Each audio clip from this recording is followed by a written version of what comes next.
Whether you keep them in your home or love to see them in theirs, these are the creatures that bring us all together. Reptiles. We're going to be delving into the experiences of reptile lovers from around the block and around the world. This is the Reptile Talk Podcast.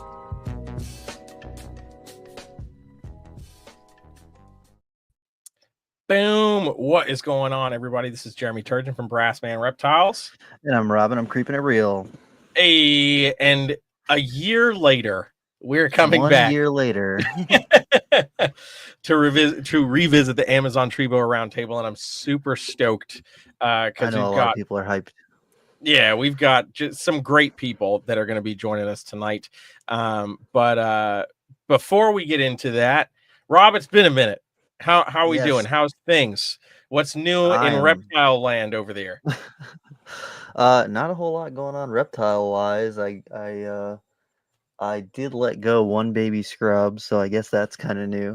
But kind of gearing up for the breeding season. I literally was like, I need to look at what I'm going to be pairing this year because I have so many female Borneos that are ready to go, and then I've got a whole bunch of scrubs that are ready to go. So I'm hoping that this year will be a good production year, at least for some of the stuff I've been waiting for, you know? Heck yeah, dude. What about you? What you got going on? Well, after a crazy month of October between hurricanes and travel,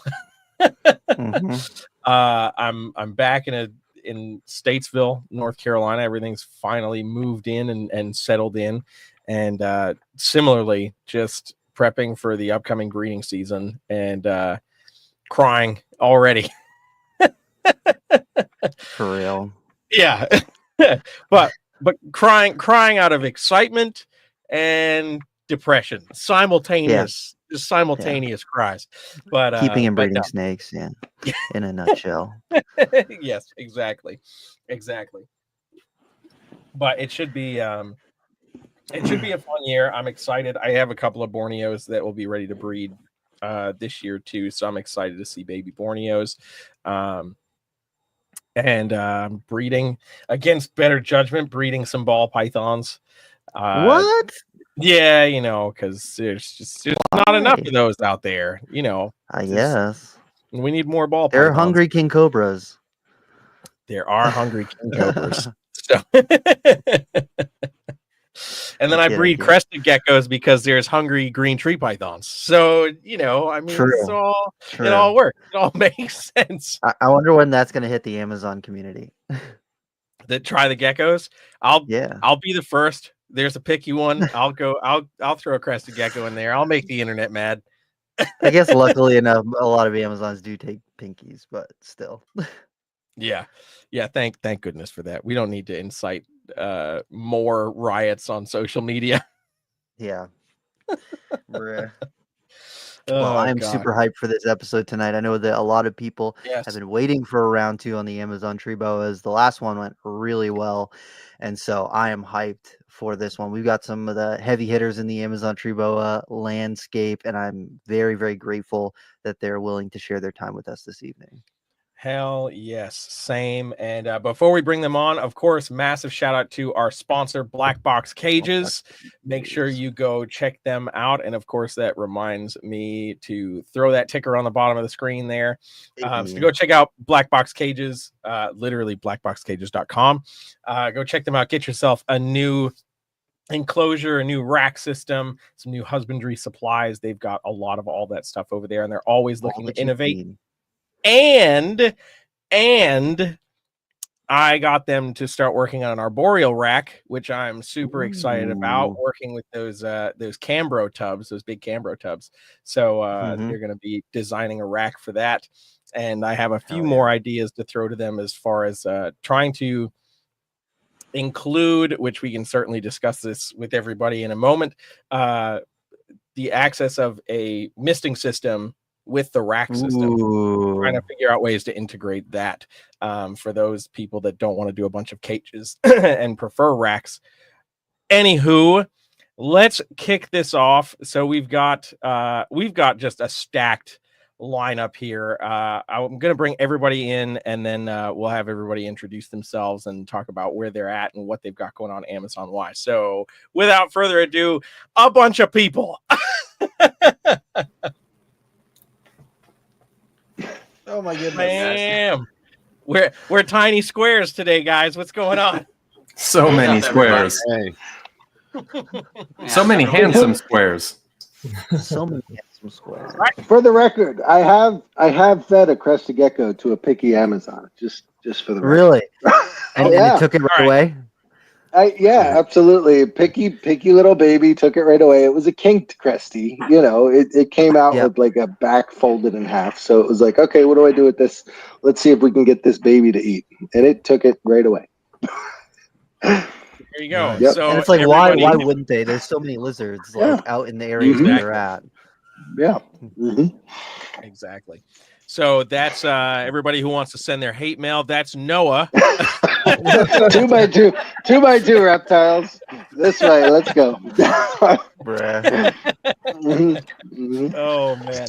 So I mean, let's kick this off for those people who don't know who's on the screen here with us. Let's take a minute and just have everybody introduce themselves. Vinny, we'll start with you because you're on the top right of my screen. I don't know if it's the same for everybody else. Yeah, it makes sense. I'm Vincent Clesi, VC Reptiles. Just been working with Amazons for a while now, just a couple of years. Last year was actually my first year producing, so that's exciting. And then just looking forward to the future, man. Making some cool stuff. That's really it, you know? Hell yeah. Hell yeah. Noah, you want to go now that everybody hates you? Yeah, sure, no problem. I'm send it my way. I've been disappeared from the internet for like a year. I won't even know if they're talking back. Just Exactly. keep them coming. Noah Ingram, 2x2 Reptiles. If you're on Instagram, I haven't checked that thing in months, but I've been into Amazon tree boas for since I was 17 years old, and that's 25 years ago.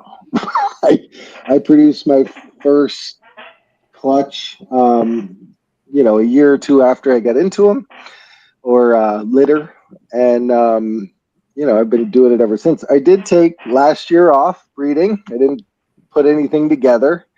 Just trying to sort out this new job and life that I've been doing for the last year. But I have some pretty, I don't know, I might go crazy and pair.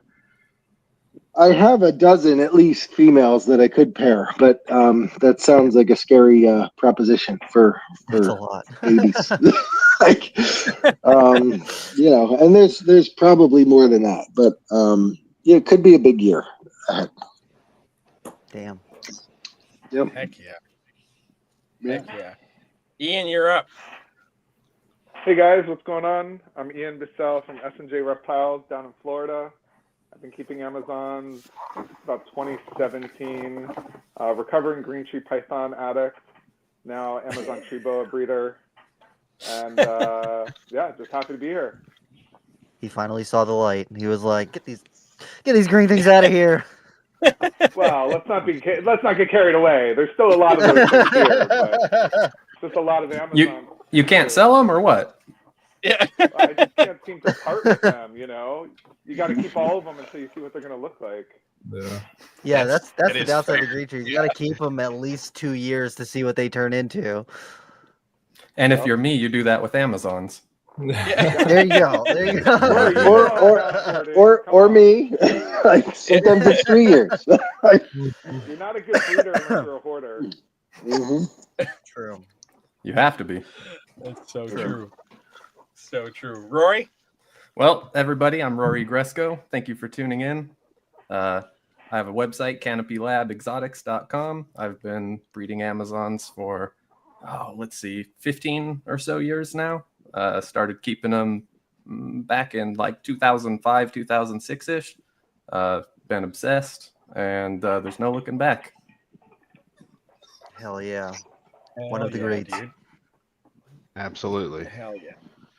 Jake? We got Jake Brooks. Jake the Snake, Amazon eating arboreals. Been keeping Amazons since I was 19 years old, so about 26 years now.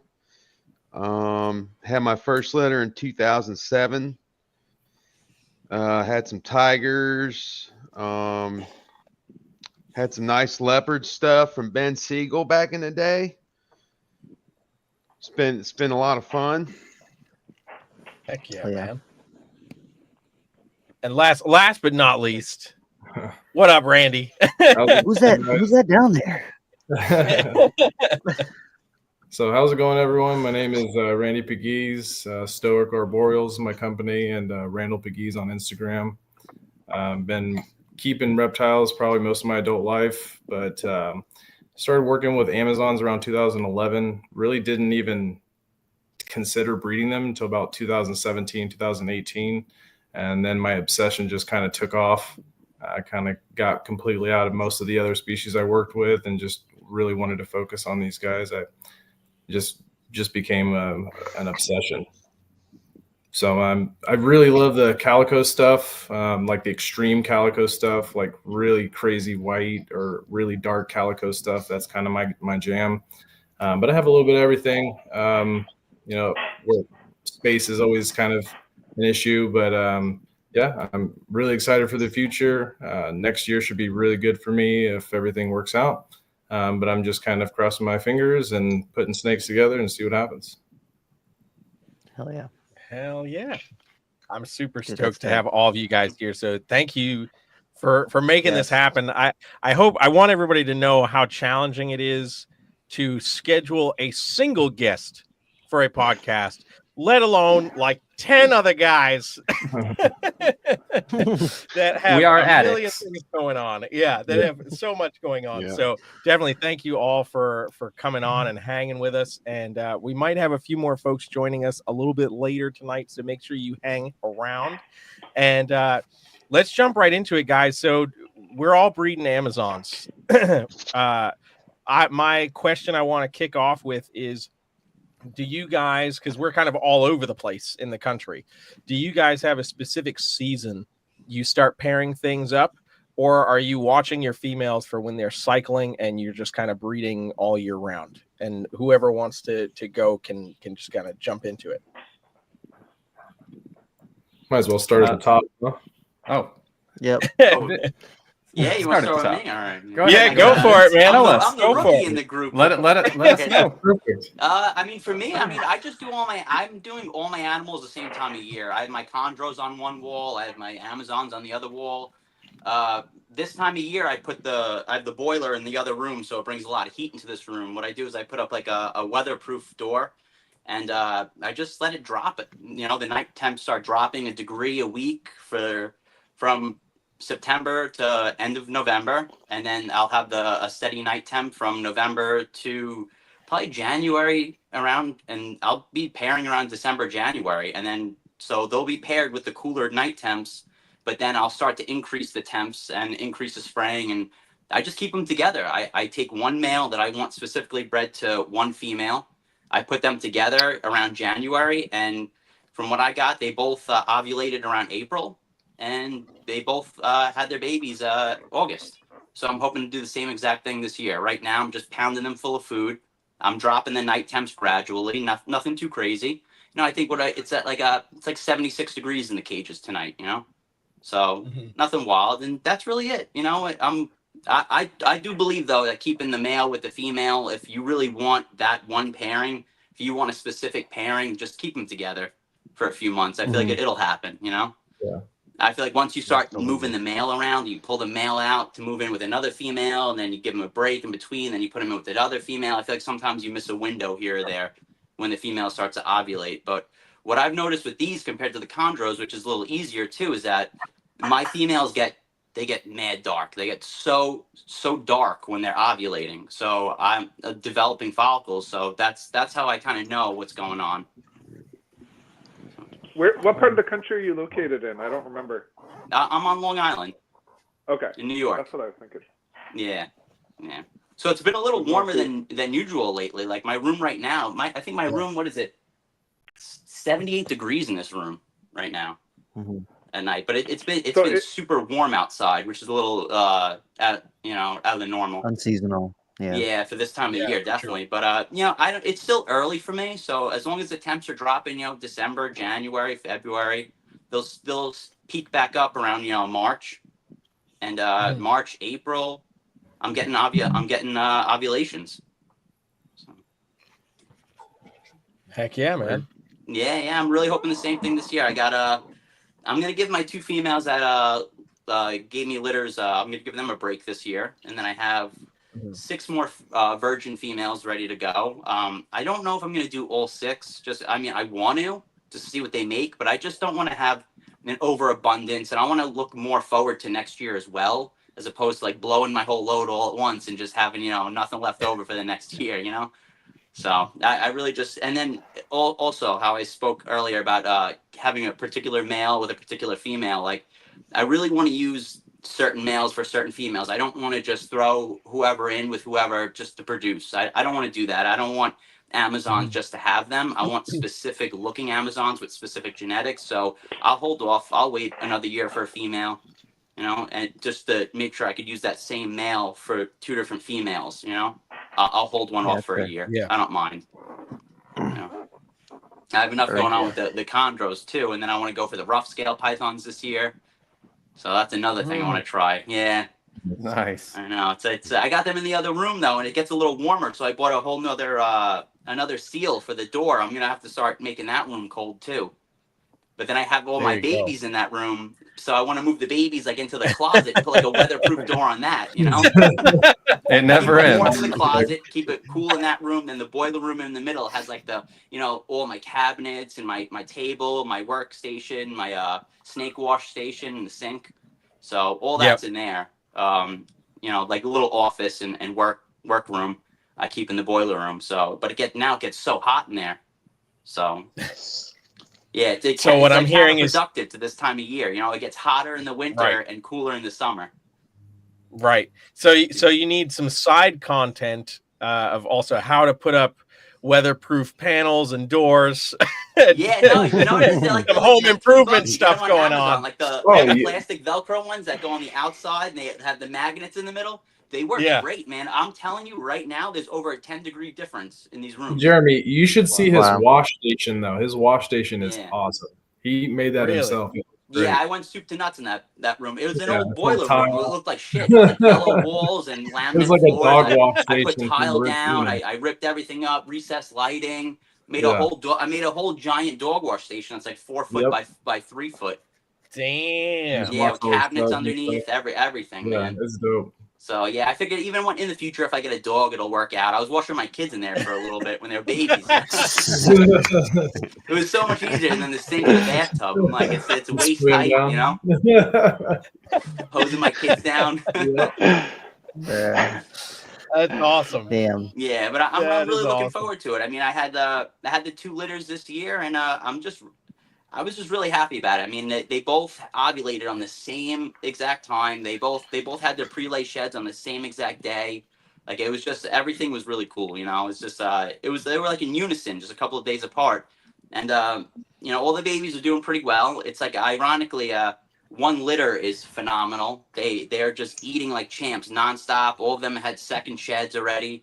The first litter, it seems to be any problematic animal seems to be isolated from the first litter. There's nothing going on in the second litter. All 13 of them are phenomenal animals. Just power feeders, man. They're killing it. And it's the first one. It's like even though I've gotten every single one to eat on their own at least once, I have ones that won't eat again. And I've tried the braining. Whatever that fucking braining, I tried that. Yeah. I tried the chick down. I haven't tried the geckos yet, but we'll see. Have you tried putting them in a deli cup overnight? What with the frozen thawed pinky with a or fuzzy did you do that with a live pinky? Live. You can do it with the frozen thawed too. Yeah, I mean, I didn't do it with a deli cup, but I took for the 2 that are really giving me problems, I took everything out of their 6-quart tub and left them overnight with it. And I even squeezed the brain out of the head and left a little chick down on it, and they don't even touch it overnight. And it's funny too, because it's like even tonight I was trying, and I'm getting there. They seem really interested, and I'm being very patient with it. I'm holding it. and their snout is like glued to it, but they won't bite it.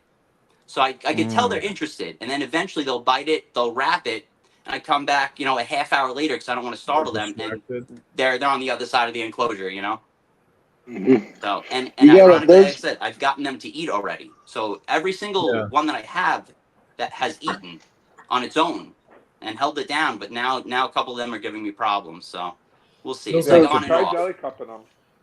Yeah, I Deli think cup, I would I had the definitely same try that. problem with the chondros in the first 2 months of their life, 2 to 3 months, and they all kind of snapped out of it. Now every single one of those is just eating great. I don't have a single problem. I go in there, I could pull out every single tub and just feed every single one, and I could push the drawers back in, and it won't disturb any of them. They all will eat it all perfectly fine, and that's how the second litter is too. Even I have multiple animals eating in their shed.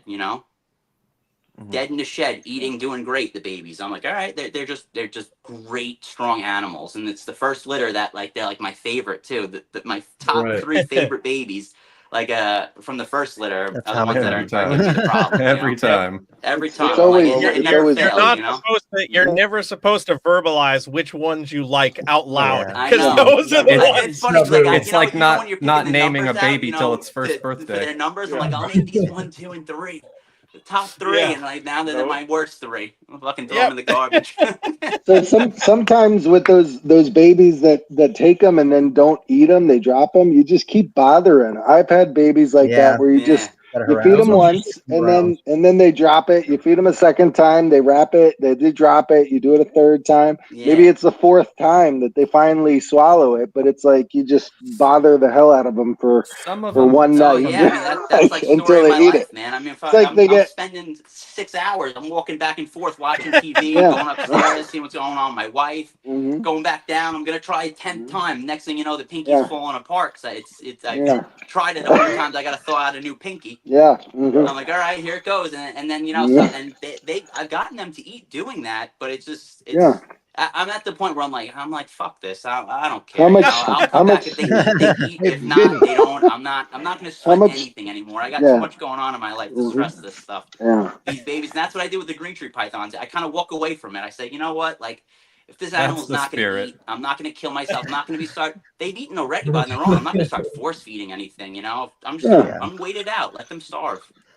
One of the things I was wondering if any of you guys have tried is one of the things that the postal notice people will do, and I've actually done it with ball pythons, blood pythons, and a few other species as well, is if you can get them to bite, try holding them in your hand, get them to bite and see if they'll wrap and hang, because sometimes if you can get them to hold on to it while they're hanging from something, they instinctively don't want to drop it, and so they'll start chewing it. But some of the Amazons that I've had, the babies, they won't even grab it if they're in your hand. So I don't know if it's worth giving it a shot. You say that because that was a method that worked for me with baby rhino rats. Yep. Yeah, rhino rats. That really did. I couldn't get them to eat for anything, and I would hold them in my hand, and they would just keep striking at me, and you'd hold it up, and they'd bite it, and they just hang with it. And next thing you know, they just start working it up and start eating it. I'm like, you fucking little bastard. I'm like, and you gotta sit there like this, frozen. Yeah, your arm's dead. You move a little bit, now your shoulder's getting you like, oh god damn. Have you tried pinky heads? The what? Have you tried pinky heads? A trick that I use with baby green trees, I've started to use with Amazons, and it works really well, is you just take a pinky head on the end of a shish kebab spear. Because if they'll grab it, they almost always get it stuck in their mouth, and they sometimes they shake it off, but you just do it again. You put that pinky head right on the spear, and you don't have to have the reflex to let go of it. They just grab it when they strike at it. And a lot of times, if you can get it just right in their mouth, they'll shake their head and they'll try to yawn it out, and they can't, and then they're like, fuck it, I'll just swallow it. Yeah. So, the reason why I've never thought about that is because they're meal. I feel like a pinky head is so small. They came out so big, these Amazons. I don't know if they're always that big. It's only the first year I ever produced any, but they came out so big that I could give them fuzzies. A pinky head is really kind of small, but I guess it's better than nothing. But I also don't even think about that because they've eaten before for me. Yeah, so I have this confidence that eventually they'll just start eating again. They're just being finicky, Yeah, you could do like a peach fuzzy head or even a fuzzy head, but the idea Yeah, is you want it might have to small do enough. that. You want I it to be could see small that with enough it getting that, like, stuck in the mouth gets with that. stuck. Yeah. Yeah, if it's big enough, they'll just be able to rub it out. But like if it's something that's small, it's like for whatever reason, once they get it behind those teeth, it's like they can't get it out, and it's Yeah. not much of a meal. But you can give them a pinky head like every 2 or 3 days, and what happens is you do that like 2, 3, 4 times in a row, And and just then like the next time you give them a full-size meal, and they're just used to it at that point. It's almost Yeah, like I might have to training, try that going forward. but it was Just a the good head, friend you of know? Will taught me I've with done that a baby few green times in the trees on the end of a context of shish like kebab assist stick. feeding. Yeah. yeah, on a It's skewer. way less stressful than assist feeding. You know what I mean? Because Oh, they at least a whole grab item, it. yeah. Yeah. Because it's I did pinky heads for my squams when I had the baby squamager, but I felt like what would happen too is like I'd be holding the head for a while, and then when they finally bite the head, like it almost would be like stuck to the tip of the tweezer, and like they would like drop it because it wouldn't just fall right off. They'd have to Yeah. pull it off, you know. So I was like, Mhm. it was like a little annoying things, you know. So Oh, what, you yeah. got to put on like a toothpick or something? That's exactly it. That's what dude. I've done. Yeah, a toothpick. Yeah, that's exactly it. The shish kebab spear is like a giant toothpick, and like they just It pull just it slides right You don't off. have to- yeah, Mhm. you barely, you just spear the pinky head, and like when they grab it, they just pull it right off when they recoil back. You don't Mhm. you don't have to have the reflex to let go of the forceps in the perfect moment. Yeah, And so exactly. they just Yeah. recoil and they grab it, and then they're like, shit, I can't get it out of my mouth, and they'll like shake their head or they'll yawn. Yeah, I guess I'll have It to works great swallow with it. baby green trees too. That's Yeah, I'm gonna try interesting. that. Sure. It's just so frustrating. See, if these were animals that never ate for me, then I'd be like, that I'll try anything. But it's like they've eaten for me. They've swallowed meals and held it down and had bowel movements. They've had second Yeah. sheds. I don't know what. It's like on You and just- off with them. Just Like even regressive. Let 'em- tonight, I had one that hasn't eaten for me the past 2 offerings. The past couple of weeks it hasn't eaten for me, but it's eaten before and it ate for me tonight. So I'm like, Sometimes you all just right, gotta whatever. let I 'em guess get you're a in the little mood to eat hungry. tonight. I don't know. Yeah. Yeah, I don't know who had said that, but yeah, sometimes you just got to let them get a little hungry. It's an Yeah, I said just let them starve. interesting thing. Yeah, a little bit. Like I remember when I was like earlier on breeding carpets and stuff.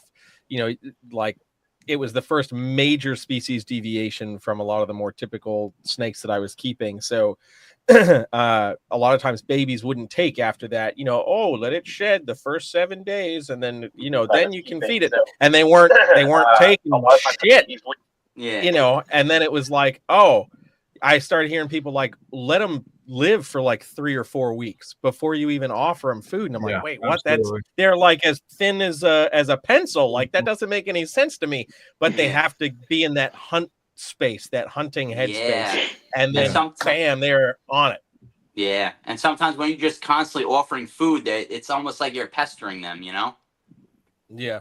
You don't want to create a negative experience every time you go to feed them either. I feel like Yeah. It's a double-edged sword sometimes.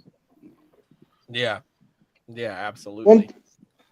Once a week, and if they don't take, you just wait till the next week. That's I think what it pretty much that's came kind down. of like what I've been doing. Yep.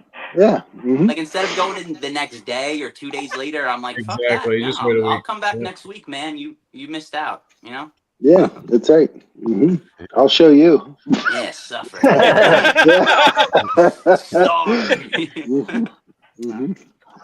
So now is it Rory's turn to go do the breeding stuff, or Handcuff. Yeah, what to are the we talking radiator about? and beat 'em. Breeding Yeah, so- strategies. Like, so are you do you have a specific season you're putting stuff together, or are you paying attention to when females randomly might start to cycle? Well, it was both. It was both for a long time. Although I moved recently in the last couple years, and my snake room ambient conditions are a little bit different, and I'm really noticing it. I think after a couple kind of lackluster seasons, I'm noticing females building follicles in like complete off season. In fact, I've got a couple things right now that look like they want to get paired up soon.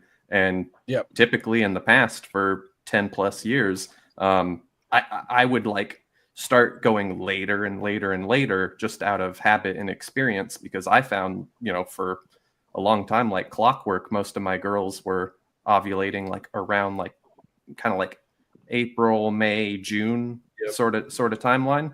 And at that point, like I kind of just knew, like, you don't have to pair in December and January, and if you're lazy, you don't really have to do it in February or March. But like if you just wait and you kind of see that girl getting real big and dark, you can throw it in like, you know, May or March, April-ish, and you know, like great litters consistently. I had a couple anomalous kind of like slug outs in the last season or so. That's just made me kind of like totally rethink my strategy going forward. And because I'm kind of dealing with different conditions, I'm sort of going back to like level 1 newbie tactics. Like, no. One male, one female. I'm gonna be patient. You know, be strategic about the pairings, because man, for a while there, I was just kind of playing fast and loose with like male to like 3 or 4 girls. Like he gets in like one time sneaky and the job is done. But you know, I mean, if everything is going on, you know, like a good timer, that works. But the moment it doesn't, man, you feel like an idiot. For sure. Yeah, it just goes to show, like, just something simple like changing your room can throw everything back. It's like you think you know the animals inside and out, and then it's like it can reset things so easily. Absolutely. Yeah, the new room that they're in, the house I moved into, is kind of like a shady property, and everything stays actually a little bit cooler, which, you know, outside it stays cooler, but what that actually equates to is somehow it like actually stays a little bit warmer ambient wise in the snake room, a little bit warmer, because I don't actually run the AC. So like the snake room doesn't get like any ambient AC in the summertime, so I can let it kind of like rise up a little bit. And then in wintertime, because that room is just a little bit warmer than ambient, because the house is a little cooler, my house heater's coming on more. And I've noticed that that's like pretty much totally keeping my room very consistent. So I think there's actually less like seasonal fluctuation that I'm dealing with right now. And that seems to just like really stretch out the time period in which they're developing follicles and going through their cycle. Yeah, when you have That's really interesting. I would often get asked, you know, and of course it's a, you know, reasonable question, like, oh, do you cool? And my answer has always been like emphatically no. I've never put any effort into cooling my animals, but that's not to say that my room doesn't fluctuate seasonally. And if it does, it doesn't really take much deviation from like a average temp for those animals, I think, to kind of get like synced into that as a cycle if it's consistent. And when my animals kind of, I think, lost that cue, I don't know, maybe I was cooling all along. Yeah, we literally had a question in the chat. Someone was wondering how cool is the coolest you guys will take your Amazon. Oh yeah, to. Yep. I don't like to I don't like to let my room really get like below like 70, 72. Like that starts to get kind of cold for ambient temps for me. But that's just like maintaining like a whole, you know, like snake room. I would say like upper 60s, it's like it would be safe for them, certainly. For sure, but you start to deal with like relative humidity issues and stuff when you start going low. Of course, like the air cannot hold as much humidity at those lower temperatures, and so things start to get wet and damp rather than humid. And in my experience, that's just what you want to avoid. Like when you notice that water is like condensating out of the air and collecting on surfaces, that might be an indication that, you know, your ambient temps are just too low. Yeah. Anybody else? Have you guys go lower than that, or? I'm in Pennsylvania, so go ahead. My snakes are in my garage, and the only thing temperature controlling this garage is a mini split, which isn't quite big enough to control this whole garage. So sometimes in the wintertime, the temps in this garage will be mid 60s. I mean, I've been in here, it's 62 degrees, but also every cage either has, you know, back heat, belly heat, or radiant heat panels set at, you know, 70 or, you know, 82 degrees or so for the hot spots, and then the rest of the cages, I mean, I'm sure parts of their cages will get down into the low 70s, maybe even upper 60s, the bigger cages, but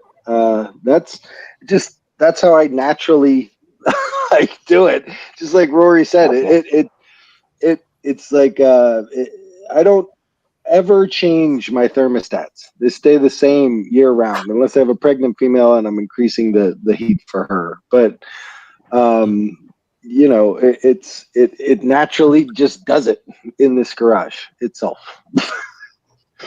Yeah. Cools. Yeah, Yeah. absolutely. I think Jake, you were generally going to say something? low 70s where I'm at. Yeah, I was saying 68 degrees is the lowest I will let the room get when I'm breeding. Because I've noticed around 68, 67, 68 degrees, sometimes you can get an RI, and you want to avoid that. So, yep. But that's about Jake, where are you the located? lowest I'll let it get.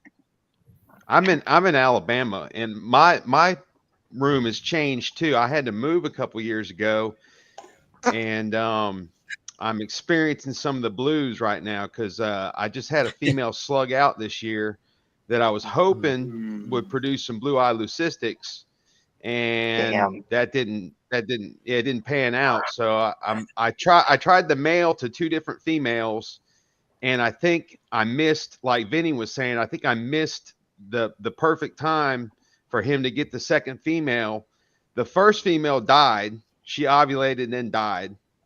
And so, it's been a challenge with the room I've got right now. So I'm working on, running an air conditioner, running a heater, got a humidifier, got the fan going. It's about 120 square foot, and I'm about to add a bigger room onto the snake room that I have. So now I've got a whole nother challenge of how am I going to heat and cool that bigger space, because I need more space than what I'm working with right now. 120 square foot only gets you so far. I mean, I've got like a six quart rack, I've got a 20 quart rack, and I've got like soon we'll have 20 arboreal cubes in there for the adults, and it's just running out of space. So I'm ready to add on and expand. Hell yeah. Yeah, absolutely. So Rory, really quick, going back to your recent move, was that a far distance for you? No, not at all. However, here in I'm in Southern California, by the way. And well, even though it's not very far in terms of like distance, I guess you could say I did kind of go over the hill into like a more coastal area, and things are a little bit cooler. Like we get more evening breeze from the ocean, a little bit higher like ambient humidity. I've been mostly like out in the Inland Empire, kind of like more desert Southern California area, where it's hot and dry, and it's still hot over here, but it's a little different. But then again, as I mentioned, just like the position of this house, the property with like the trees surrounding it, it's kind of like unusually shady for my area. And it's nice. I've never had of a property here in Southern California that I didn't have like a $600 electric bill every summer for. But yeah, it's caused some unanticipated issues in the snake room. Like it's too consistent now. That's what it is, though. Since you're not using usually when it's hot, you put the AC on. You don't set it to like 74. You set it to like 64. 67, right? So keep it colder. Now that it's nice and comfortable out, it's probably like in the low 70s. Yeah, that's what. Yeah. So it actually stays warmer. Right. Yeah. Precisely. Yeah. This house like easily 5 degrees or so cooler than most other houses in this area I've lived in. But because the AC runs less, that snake room just kind of gets to like vibe and simmer from all the heat, and it just stays real consistent. I don't have to.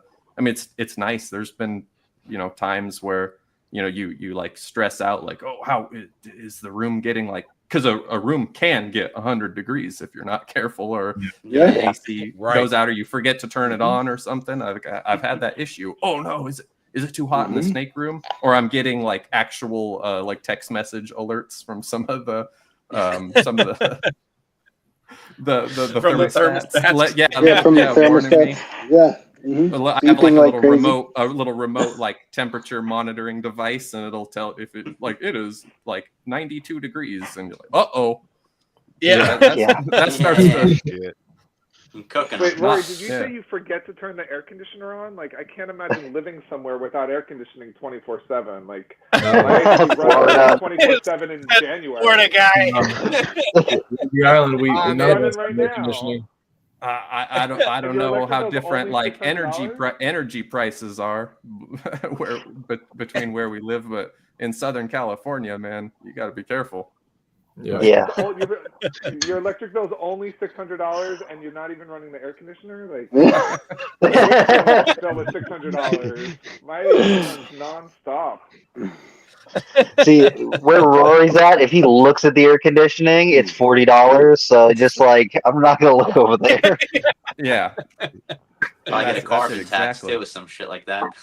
Yeah. It's pretty Yeah, interesting right. though, like how different the conditions are, right? We got New York, Pennsylvania, California, Alabama, Randy's up in Florida. the Pacific Northwest, Florida. Yep. Yeah. That's a pretty big stretch, like, from north to south. You go We cover from everything, I think. Pacific Northwest. We got the four. South We have the Florida. four corners here. You for do. sure. Just Yeah. goes to Yeah. show Yeah. how you can do Amazons no matter where you're at. That's right. That's No, right. 100%, 100%, and Yeah. that's one of the reasons why I asked that this question was, how if you're doing a more ambient based setup, does that impact how you're pairing things together, or if you're kind of treating each enclosure as a more individual section where you're really manipulating temperatures more on an individual enclosure basis. But also, like, I circled back with Roy because we've talked multiple times on the show about how where you live and if you move plays a huge role in your success in breeding, especially when you have a collection that's so well established and they're very used to going through those motions. And it's interesting to hear, like, Rob and I both moved from the Northeast to the northern Southeast, but it's still like 1,000-mile move. And that's a really big change for all of our animals to get accustomed to. So to know that even a small distance and move can still generate some other things you have to kind of tweak and adjust in between. So even when you're very locked in with your animals already. Yeah, 100%. I I know moved. Keith is going to be on later, but he always says, right, the rhythm of the room. So it doesn't Yeah. really matter what that rhythm is. The animals get used to the rhythm of the room. That's why, like, when Vincent was saying, like, his animals went the same time, it's like they sense it, right? Like, all the animals rhythm in of the the room. collection, regardless of the species, like, they get that rhythm of the room. And that's also why you can have two rooms and they don't even act the same, right? Yeah. Like, Yeah. it's the rhythm of the room. Like, every room has its own, like, nuances.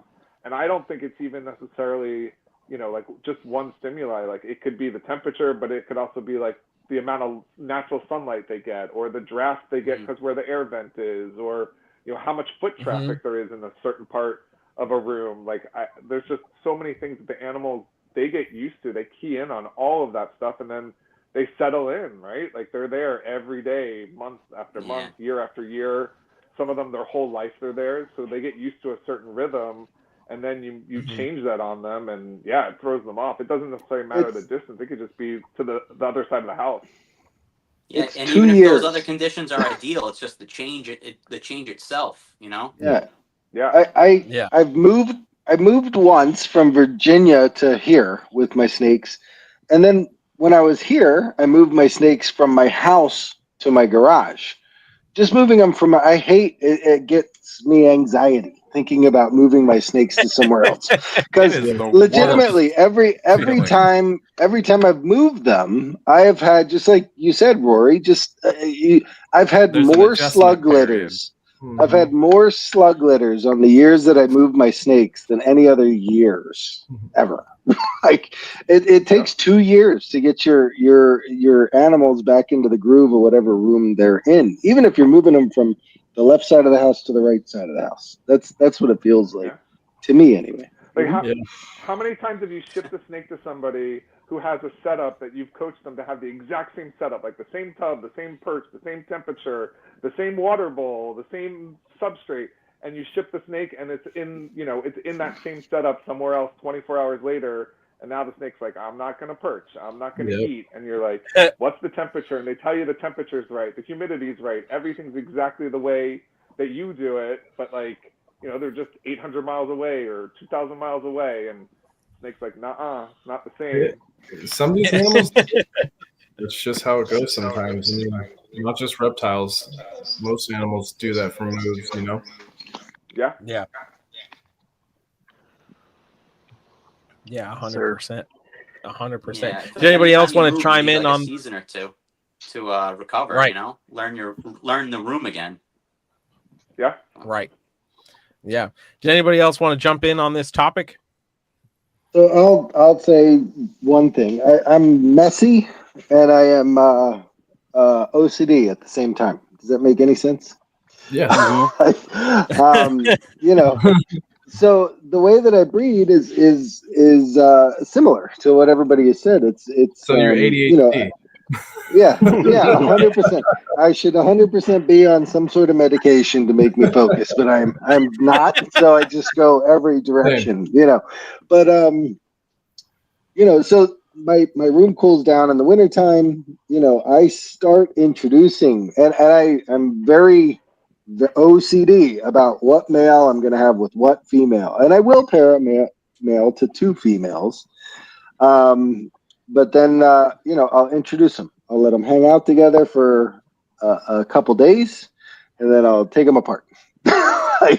I'll feed the male. I want to keep him eating as much as I can throughout the whole process, because I will keep putting them together and then giving them 2 days off every single week until I see her ovulate and basically turn dark. And I'll even go overkill and let them stay to keep introducing the male to the female after I know she's ovulated and before she's shed, just to be sure. Because I don't know, I feel like sometimes I've stopped the pairings too early, and that's the reason I've gotten slug litters. But I'll do that from February until June sometimes, but it usually you end up seeing a post-ovulatory shed sometime around April or May, but I've gotten them as late as July, like August. I mean, they so I'm just very,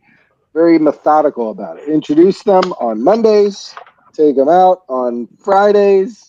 If I need to feed anybody, I'll feed them. I want to keep the girls eating too, to make sure they have enough on them to deal with their gestation. Right. And then I'll leave them apart for a day, and then I'll introduce them back together.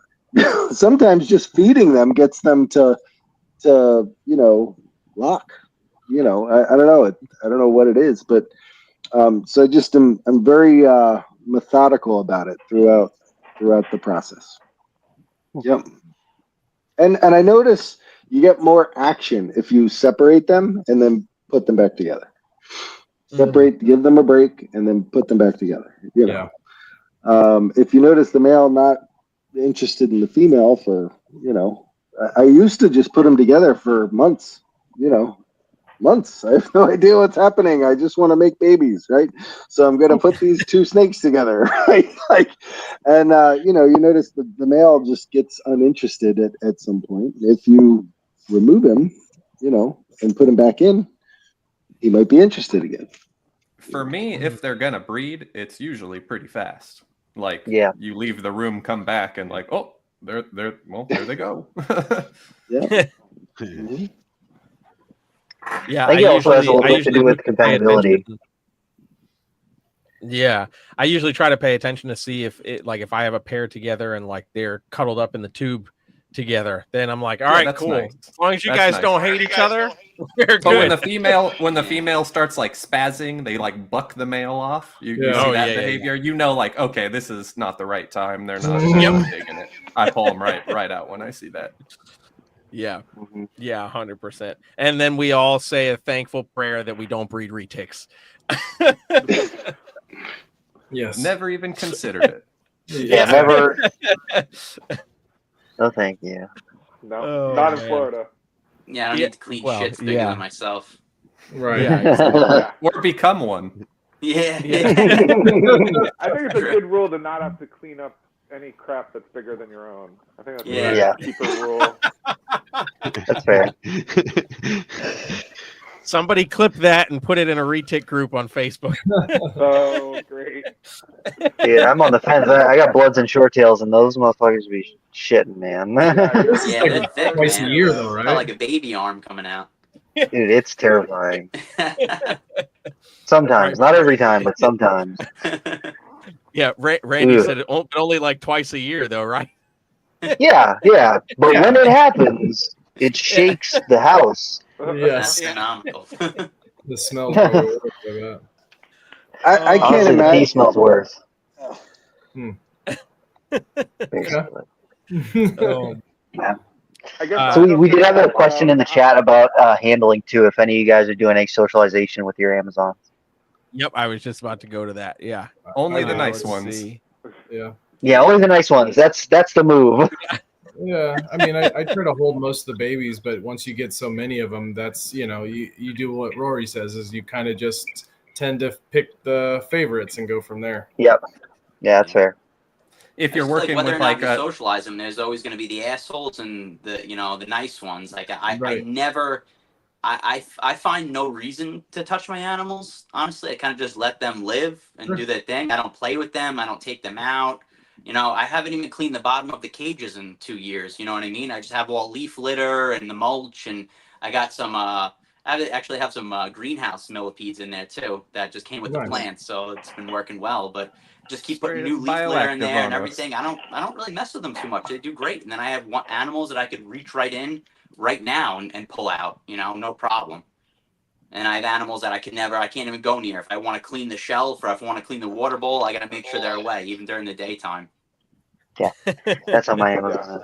Yeah, and I thought, I had this whole, a lot of mine are really nice. So I thought, the babies would be nice. Because I'm like, the more generations of captive bred, my babies are pretty nasty, man. They're all little assholes. So I don't think I think it's just hit or miss, personal and individual personality, You should try Venezuelans. they're psychos as babies. Yeah. Yeah. Let me see real quick. Psychos. I mean, just psychos. They will jump out of the cage like a missile to bite you. Really? Yeah. You still working with some The Noah? whole body just shooting out of the cage at your shirt. Like That's like white lips like that too. Yeah. Mm-hmm. Yeah, my little Venezuelan is like literally as soon as I go near that enclosure, it's like sight acquired, and I'm gonna levitate out of this tub just to bite you.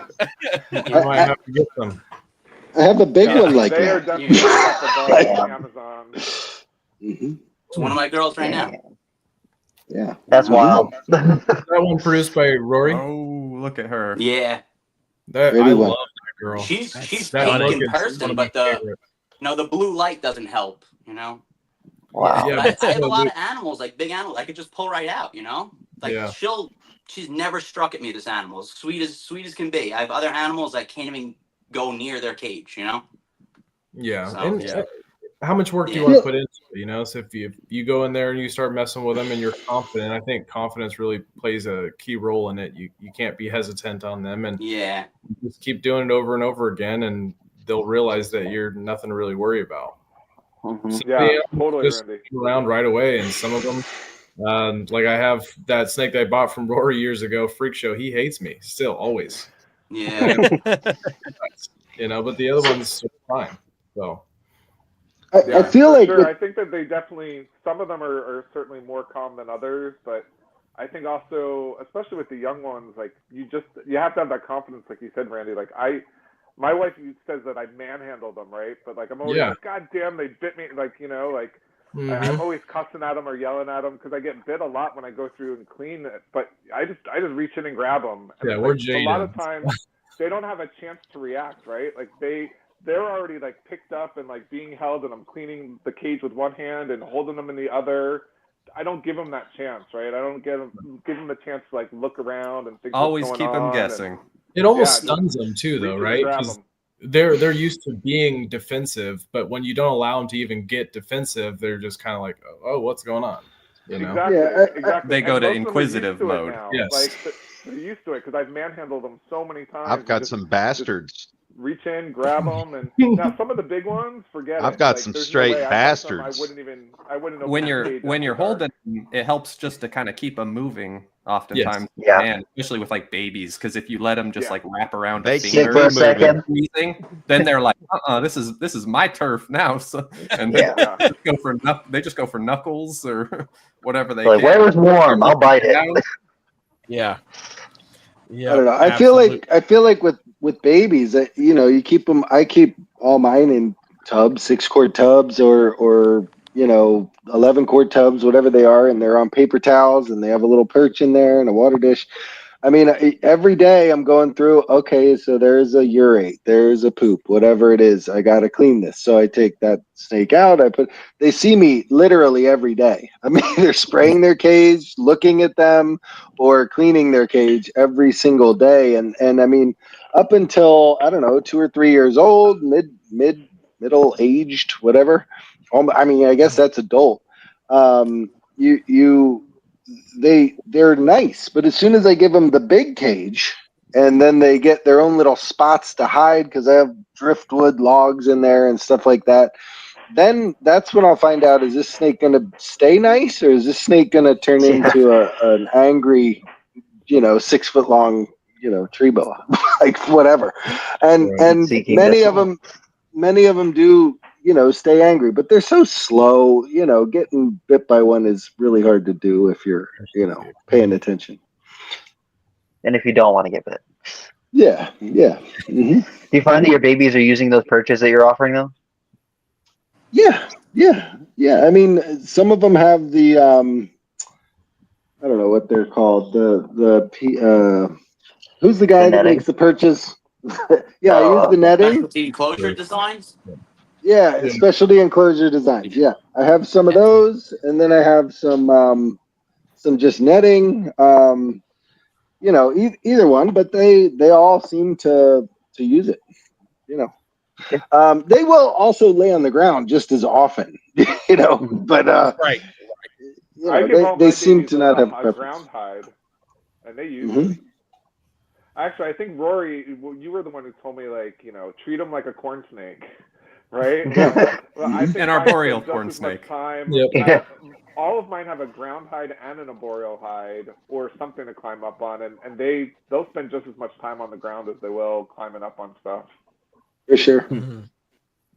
I like to do like a sphagnum hide for babies too. They really like the security of hiding in like a little clump of moss. It's great for like shy non-feeders, picky ones, etc. That's a good idea. Interesting. Yeah, absolutely. So, Jeremy, going back to your original question, season versus as all year, I think it's kind of interesting. I'm probably the furthest south of everybody, right? And so my season, and I find the same thing with my green trees. My season's super late. Like, I'm still waiting on babies right now. My female November, December. So I'm actually way later than you guys. And I find the same thing with my green trees. I feel like I'm getting eggs when everybody's got babies hatching. So my females tend to go later, but I think that my stimuli is probably a little bit different because I've got to wait for either a really, really extreme cold front to make it all the way to South Florida to even have the opportunity to cool. Or I tend to actually pair a lot when we have hurricanes and tropical storms. That's because it's that same influence, right? We get like a huge pressure change. So I feel like my females tend to go a lot later. And what it makes me think, and the same thing with my green trees also, is like, I don't know how necessary a season is necessarily. It's just a matter of getting the right stimuli, right? Like, it can be cooling, but it also could be pressure change. It can be light cycle. It can be food cycle. So I think that, depending on where you are, I don't have the luxury to cool this time of year. It's still 80-something degrees outside. And so I got to wait until maybe February, March, if we get a really big cold front and I can open the windows and let the whole room cool at night. But even then, I might be lucky if I can get the room into maybe the 60s, high 50s if I'm lucky. And, you know, the cages don't get that cold. So it really varies depending on where you are. And so it makes me think like, well, where these animals are, it's a lot closer to the equator than even where I am. So, you know, how big of a temperature flux are they seeing versus are they just breeding all year long? And it's just a matter of when that female's ready and, you know, finds a male or the male finds her. Because it may not be like, oh, they're all breeding in November or they're all breeding in January. There may not be a defined season. It may be that females are cycling throughout the whole year depending on if there's a big storm or, you know, maybe the moon cycle plays a bigger role in it than in the wild. So I don't know that we necessarily have to breed them on like a certain 12-month schedule that we set, right? And it probably varies depending on where we are, what we're able to use as that stimulus. And it could very well just be like relative seasonal changes as opposed to like absolute like temperatures. Like it doesn't have to get to a specific temperature. It just has to be a temperature range difference. Yeah. Yeah. No, I definitely agree. And I remember when I was first getting back into Amazons and kind of toying with the idea of breeding them, doing that due diligence and looking like some articles that had been shared and put in various magazines where people were talking about, you know, you want to cool them, you want to give them that temperature cycle, and then going all the way back to the Blue Bible, the reproductive husbandry of boas and pythons, and it doesn't even mention cooling or doing anything like that. And I know for me, like I haven't cooled anything, you know, similarly to Noah, like I keep everything pretty much in the low 80s unless it's a gravid female. And then I'm bumping up those temperatures for her. But yeah, I'm not stressed to give a seasonal change or trigger for them. I think overall for a lot of my animals, I put a lot more focus on a food trigger and kind of feeding in a higher frequency just to kind of get them into that headspace versus anything else. And even in the wild where they're from, they have such a vast range, like a wide range that you don't, I mean, even when you do light cycle or temp cycle, I mean, you have animals above the equator and far below the equator, you know? So they're having different light cycles. They're having different temperature ranges. You know, you have an animal up in Costa Rica, and then you have an animal all the way down in like southern Brazil or, you know, Peru, something like that, you know, northern Peru. It's just, it's very different. It's all over. They're probably breeding at different times of the year themselves, you know? Yeah.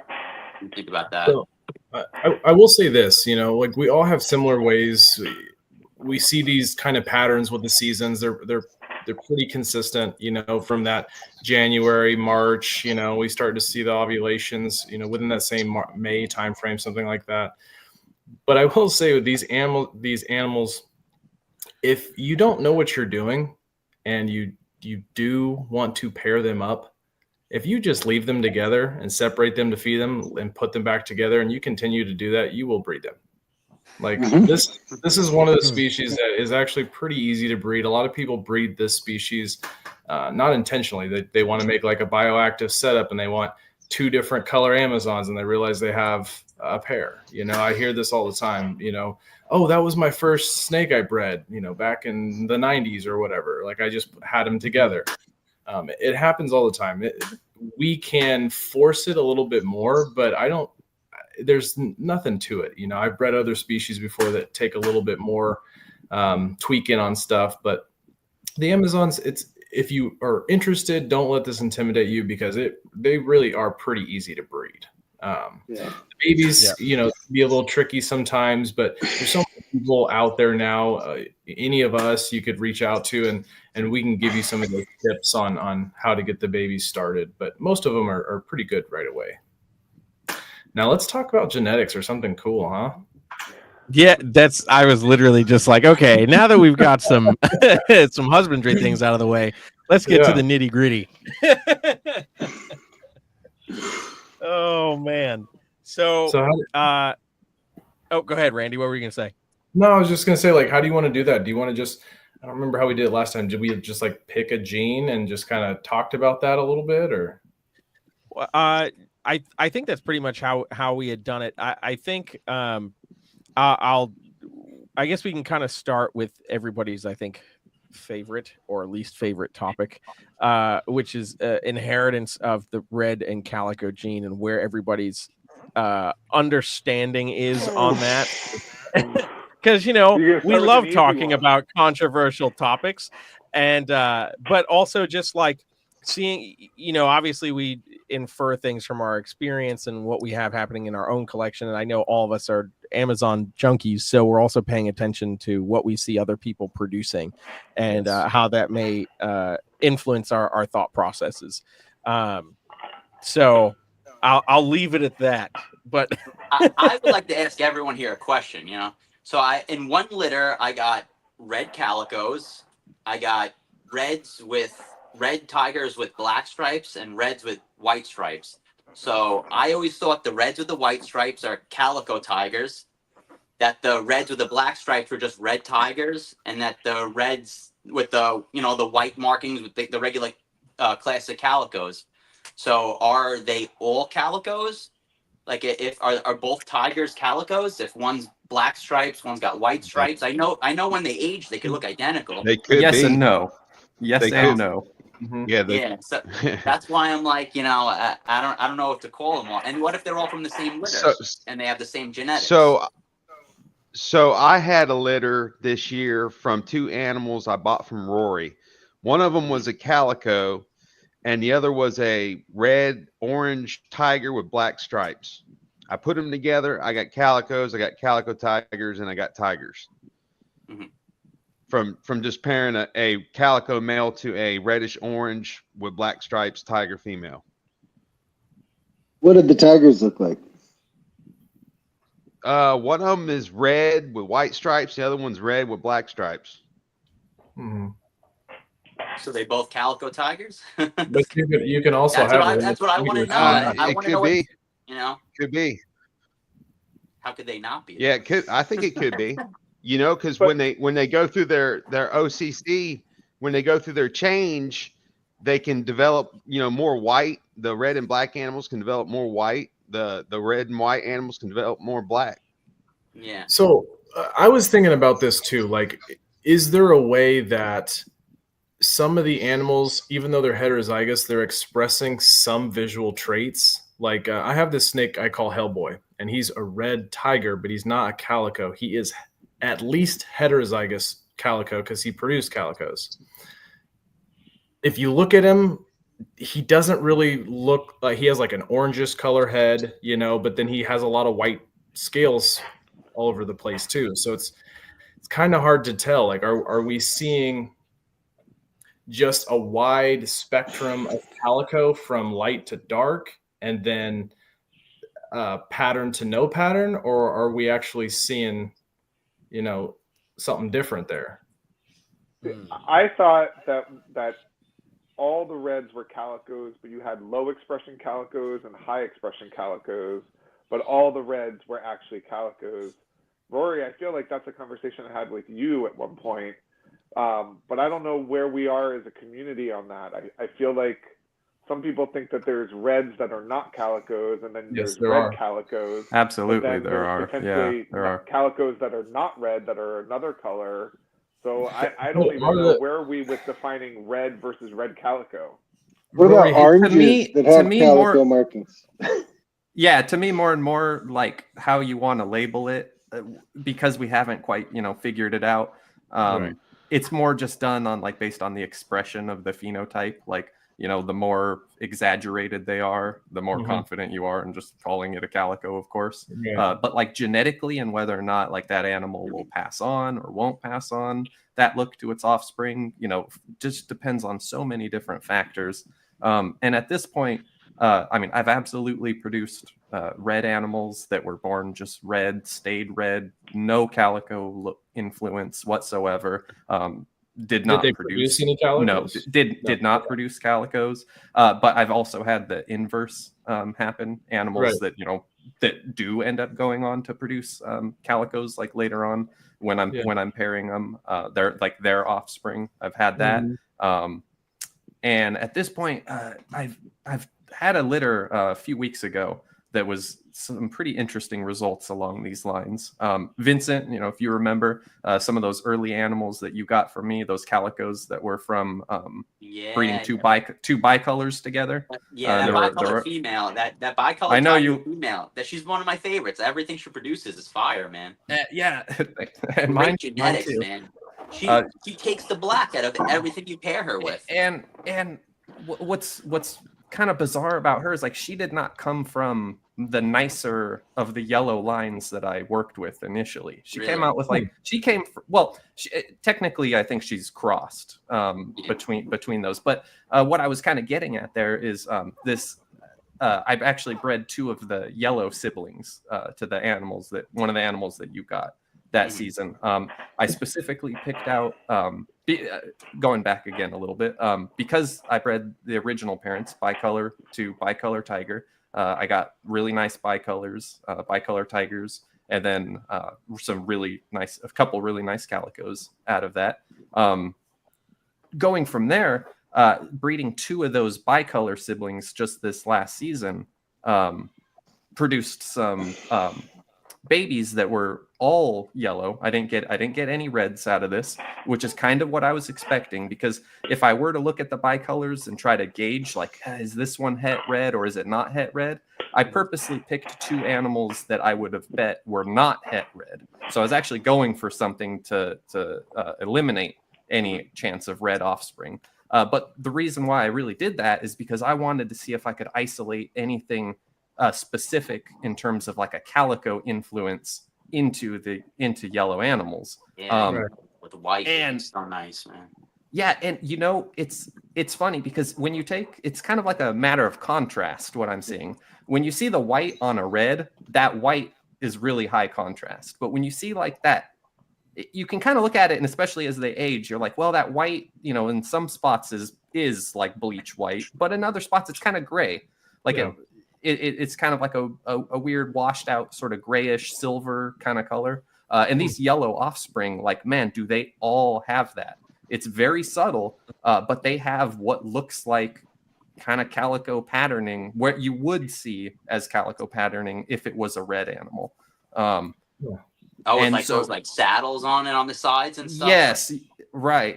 But it's kind of like just it's sort of like a yellow on like a more faint off yellow gray kind of color. That's cool. You can't really tell, but it's like there across this whole litter, and it varies quite a bit in like the expression, to where there's like one animal specifically out of that litter where I'm looking at it and it's just a yellow bicolor, but I'm thinking like you have all the abnormal like pattern aberrations that in the same places that I would expect to see out of like those very high expression calico tigers. I saw a picture. Yeah, Jacob saw I saw a picture. So are you calling nice those animal, yellow Rory. calicos? No, I'm not going to call them yellow calicos. Not maybe 10 years from now when I work on them a bit, but I don't know. It just it is what it is. I've always felt like the calico thing was in fact separate from the red gene. I feel like just whatever it is about the red animals, it's sort of like hitting a combination with that calico gene. Yeah, they just stick together. Like they're just paired up perfectly, the red and the calico. But it's a synergy. It's a it's kind of like I just feel the same way. Like I feel like we can pull that out somehow. And now I had another small litter recently with some other calico siblings that I bred together. One of them being a really nice looking bicolor to like kind of like, I call them reverse bicolors. They're those ones that start out red and then they kind of like go like real trippy orange, a little bit more orange. As adults, I really like that phenotype in general. But she came from like a very high expression calico parent that had a couple very high expression siblings in it. So, but when I bred these animals together, I got reds that are just like obviously not calicos, and I'm scratching my head. Reds. They're just reds. I wouldn't like. They're just reds, and I'm thinking, Well, I know you're both het red, obviously, and I know you came from wild high expression calicos, but they're not. So I don't know. The parents were yellows, you said?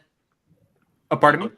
The parents were yellow on those ones as well? One of them was like a nice textbook yellow bicolor. The other was like that reverse bicolor, where it's basically like it's like a solid red animal that has like a little bit of more of like an orange pattern. Okay. But Rory, do you think that it's the white markings that make it the calico, or is it the black markings that make it the calico, or is it the combination? Because I remember you telling me once your goal was to breed the black out because you like the more white, but kind of to what Vincent's saying, like you breed calicos to tigers, and sometimes you get red with black stripes, and sometimes you get red with white stripes. Are they both calico tigers, or are they just tigers? Because it's like you get the black and the white. Sometimes you get both. Sometimes you only get one. Yeah, sometimes I think Jacob chimed in and mentioned they like those relatively low expression animals can end up like with a really good amount of white to them, but there's sort of like two different expressions with the white when it comes to calicos. They can kind of show it in two different ways. Like I think of it as being almost like two different layers of expression. One of them being like that calico can occur primarily where you would see a traditional like black pattern, like if you're taking that like standard kind of wild type with the black ocular pattern to it. That's where you see the white on like those classic 50-50, high expression candy cane looking animals. And then that's of course sort of where you start to see as they mature that chaotic random black speckling sort of fills in with maturity. So you can see that black pattern is kind of coming in over where the pattern should have been when it was born. But there's just something like pixelated and scrambled to it, which is why I feel like I maintain the red calico is in fact also a pattern mutation. Yeah, I feel like both those tigers, the one with the white stripes, the one with the black, it's like they have potential to end up identical, both super dark. You know what I mean? Yeah, of course. I forgot where I was going on that tangent. The other main expression, thank you for reminding me, is you get animals that tend to be like more maybe patternless red. But they like start to show a lot of really nice blushing, like usually comes from the belly and it kind of goes up the sides. And that's on sort of like a wash layer where it almost looks like it's more like a white skin. White flesh on the animal. Where when you see the scale separation on the side, you might have a solid reddish looking animal, but you get all that white showing from that layer. And so I think, again, the expression of your calico depends on how many other genes do you have in that thing. Is it het garden? Is it het garden? Does it have a lot of black? That's going to influence where you see the white, how much white there is. If it comes from an animal or a line where there's like, but again, this is what's frustrating and fun about it.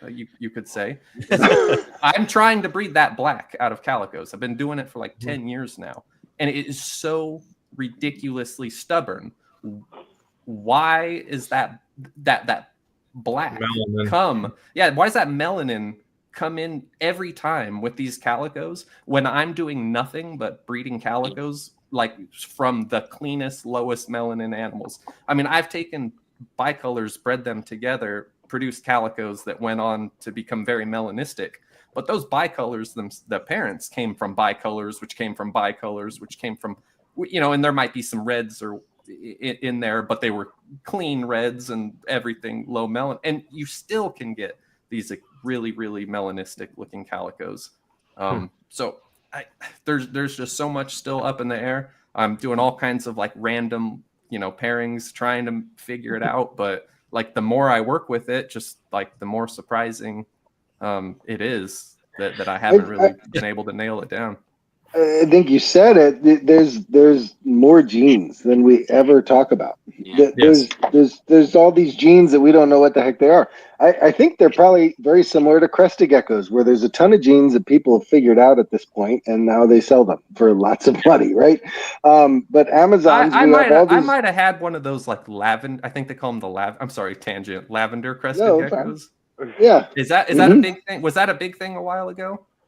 I don't Does anyone know remember. crested I've gecko been. morph? Pardon me. Sorry to interrupt. Just because I It's think absolutely no problem. I might have had one Yeah. of those crested geckos a long time ago before anyone Last- recognized that it was a morph. Last time I was paying attention to cresteds, Xanthics was a thing. So I don't know if that's I don't know where crested geckos are at right now, but probably. They're still Let's a just thing. say probably. Yeah. But just to add on with the tiger thing, I feel like, like I was saying, how both looks can go dark, but only the one with the white stripes can go light. I feel like you won't get a baby with black stripes that'll go high. That'll get that white wash in between and go super high white. I feel like it's very, very rare to see that. Yeah. Well, what happens is you do get animals that will show like a very, very like high white progression, but what happens is after several years they hit maturity and then it darkens up again.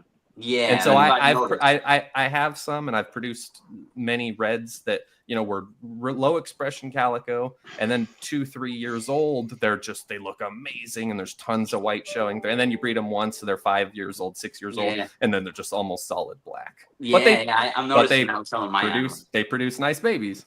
Yeah. What about a tiger that's got both black and white stripes? That's a calico tiger. I've got a yellow tiger that was produced by Keith McPeak, and it started out as a yellow tiger with black stripes, and then when it went through its color change, it added white stripes. So it's got black and white stripes. I had one of my first calico holdbacks actually that I ever made. He at one point when he was about a year old shed, and his entire head went bald, pure white on his head. And it was like that for like maybe a year or so. And then over the course of like just 2 or 3 sheds after that, it all filled in. And so what is that, though, Rory? A tiger with both black and white stripes, is that a yellow calico tiger? Or is it just a yellow? Wait, I'm sorry. What What is the base color of that animal? No, if it's yellow, it's not calico. Right now, but it's from got what we know. both black and white stripes. So it's a black and white striped yellow tiger. Well, you might have to show us some photos of that. Is there a way? Can you drop photos in the chat here? Let's see. You know what it is too? I feel like that the definition of calico. It's used so strangely with the Amazons, because you could take any wild type that comes out and it's got this crazy modeled broken up pattern of different colors, and technically that definition under dictionary is calico. Yeah, and why are we seeing such a huge range too? Like from very subtle to these extreme blown out pixelated animals. And one thing I would love to get everybody, because it's not incomplete dominant. We've kind of ruled that out, right? Well, kind of. In my experience with trying to target like high expression calicos, I've found across some litters there seems to be like a predictable ratio. Like you get out of a litter, maybe they're all red, but like half of them might be solid red. Like a quarter of them are nice calicos, and then a quarter of them are very high expression calicos. Right. Like you do see sort of a consistent ratio of expressions with the calicos, which kind of makes my intuition think that there's something like specific genetic wise being passed on or not, and it's not just a matter of it being random. But no, I think genetic lines play a huge role. That one female that you have, the yellow bicolor that I loved, everything she's produced, none of the siblings or the babies are high black. None of them have black in it. Then I take, the female that I bought from you that was produced by that female, and she's a yellow bicolor herself, and I bred her to a dark black red tiger male. And none of the tigers, none of the babies have black in them. They're all, 3 reds with white stripes. The black fills in 100% of the time. It's just you can't know how much it's going to fill in. I feel like that line though, like from that derived from that parent, I feel like those lines that you're producing they're on their way to getting the black out. They're one step closer than the babies that are born with the black. Oh, for sure. I've kind of gone like couple steps forward, a couple steps back, working on these projects where there was times when I bred 2 of the cleanest animals from a clean litter, but then produced their offspring wasn't quite like up to the parents' standard even. Yeah. And so it's not just always like predictable, unfortunately. And I feel like But were the sometimes I've like, siblings- while intentionally trying to line breed like high expression calicos, sometimes I've ended up with like low expression ones, and then vice versa. But then those 2 super clean ones that you bred together that you selected and that ended up producing dark animals, what were those siblings look like to those when they were babies? Did they have siblings that were dark and messy? Were the parents dark and messy? Because I feel like that plays a role into it too, Like that second, third generation. Like I know the animals that you paired together were super clean, but there's does. It's like if you, I guess it would be like if you bred like some pet store corn snakes. Like they might be, but chances are they're het like this and that and the other thing. Something like that, right? Yeah. Right. And the other thing for sure. Yeah, that's exactly what Amazons are like, Rory. We're starting with something 100%. like a quadruple het for something, but we don't know any of the genetics. And it's like we've got 2 animals that are both quadruple het for something, but it's like, here, go figure it out. And with the calicos, I feel like it's a little bit difficult to kind of get those animals that have no melanin, partly maybe because you might actually, because of the way that it could work, we might actually be like selecting for melanin while we're selecting for high expression calicos. If the calico is disrupting the melanin, but you keep selecting for the calico, you're also selecting for the animals that are passing on the genetics to produce that melanin, whether or not they inherit the calico that then messes it up again or not.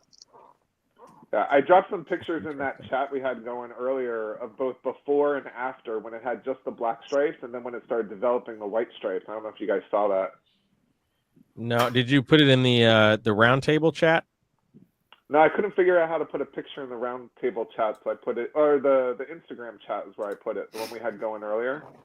I don't see it on how to put it on here. Yeah, I don't see it. I was gonna say if you message it to me, I can pull it up on my screen.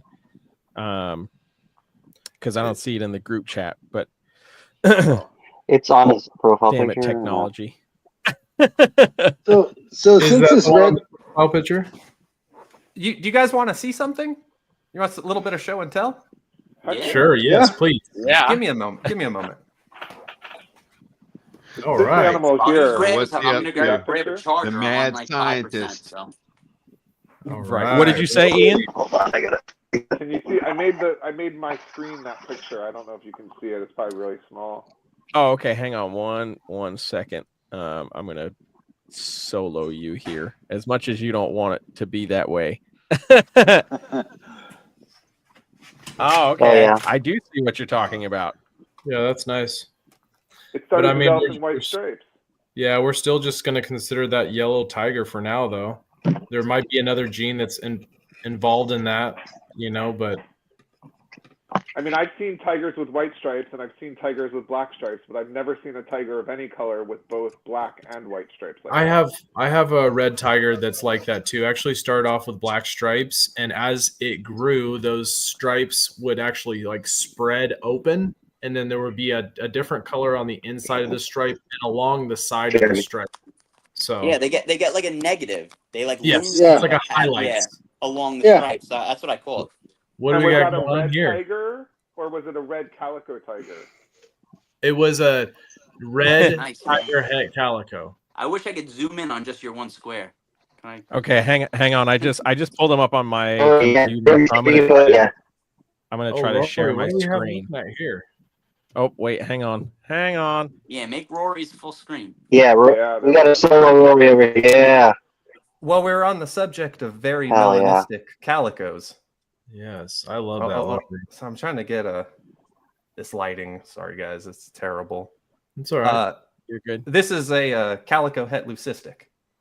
Okay. Nice. Oh, damn. This animal was born like so high expression calico. It was practically like a solid pink. It wasn't even red. It was kind of like a salmon, pinkish, kind of orange color. Wow. Cool. It is Damn. only about a year old. Oh, And it's getting dark already, huh? yeah. Oh, and Yeah. it is just Yeah.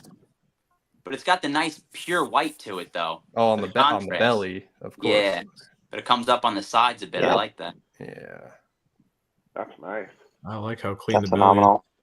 Yeah. Oh yeah, the belly's white, but man, this animal picked up. This is like the fastest I've ever seen one of these calicos go dark, and Yes, it pretty might have crisp. something to do with the fact that I'm pretty sure that my the patriarch of my leucistics is a garden phase animal, Okay.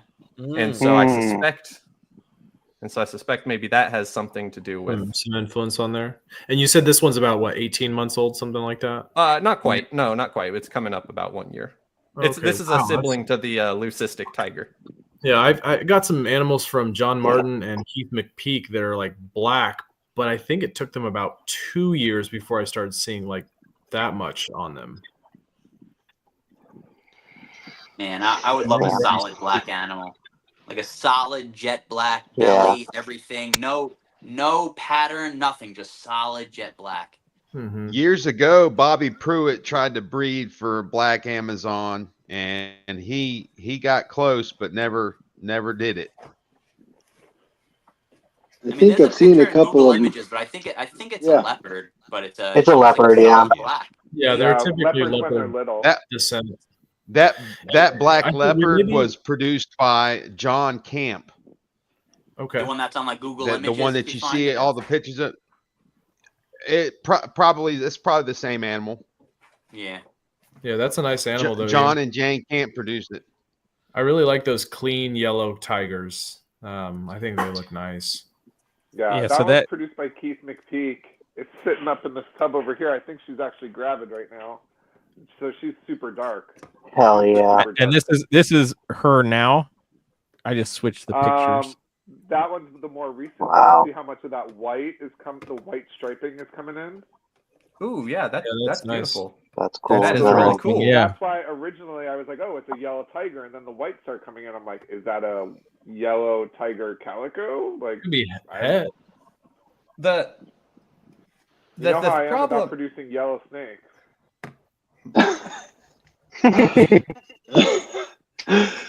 You got to pair that one up with something identical and call it the caution line.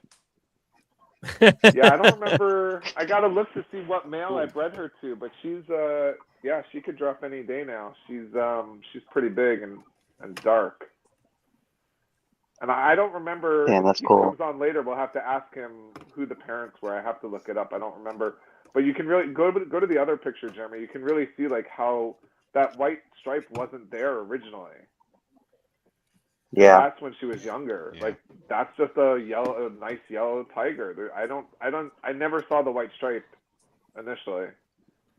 I mean, I think it'd be nice if we could get some bright yellows, like clean yellow, not the dirty Yeah. yellow, but that nice clean yellow with white Mhm. stripes, or just the white, you know. Did you see that saddle one that I posted the flowers other on the day? The side. yellow with the white? Like a real like white calico, you know what I mean? I mean a yellow calico, like a genuine, like something we've never seen before. I feel like that would be phenomenal.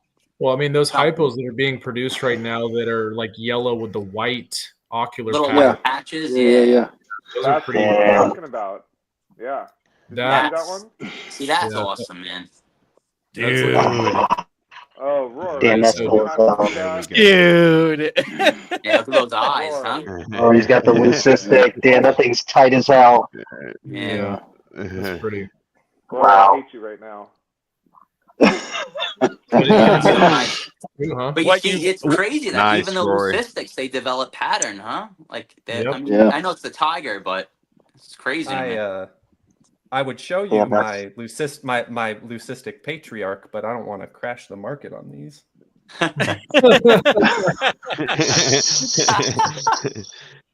It's like black. Some of them just, Yeah, some of he's- them just look That is- dark. I mean, they're That is gorgeous. a cool looking snake.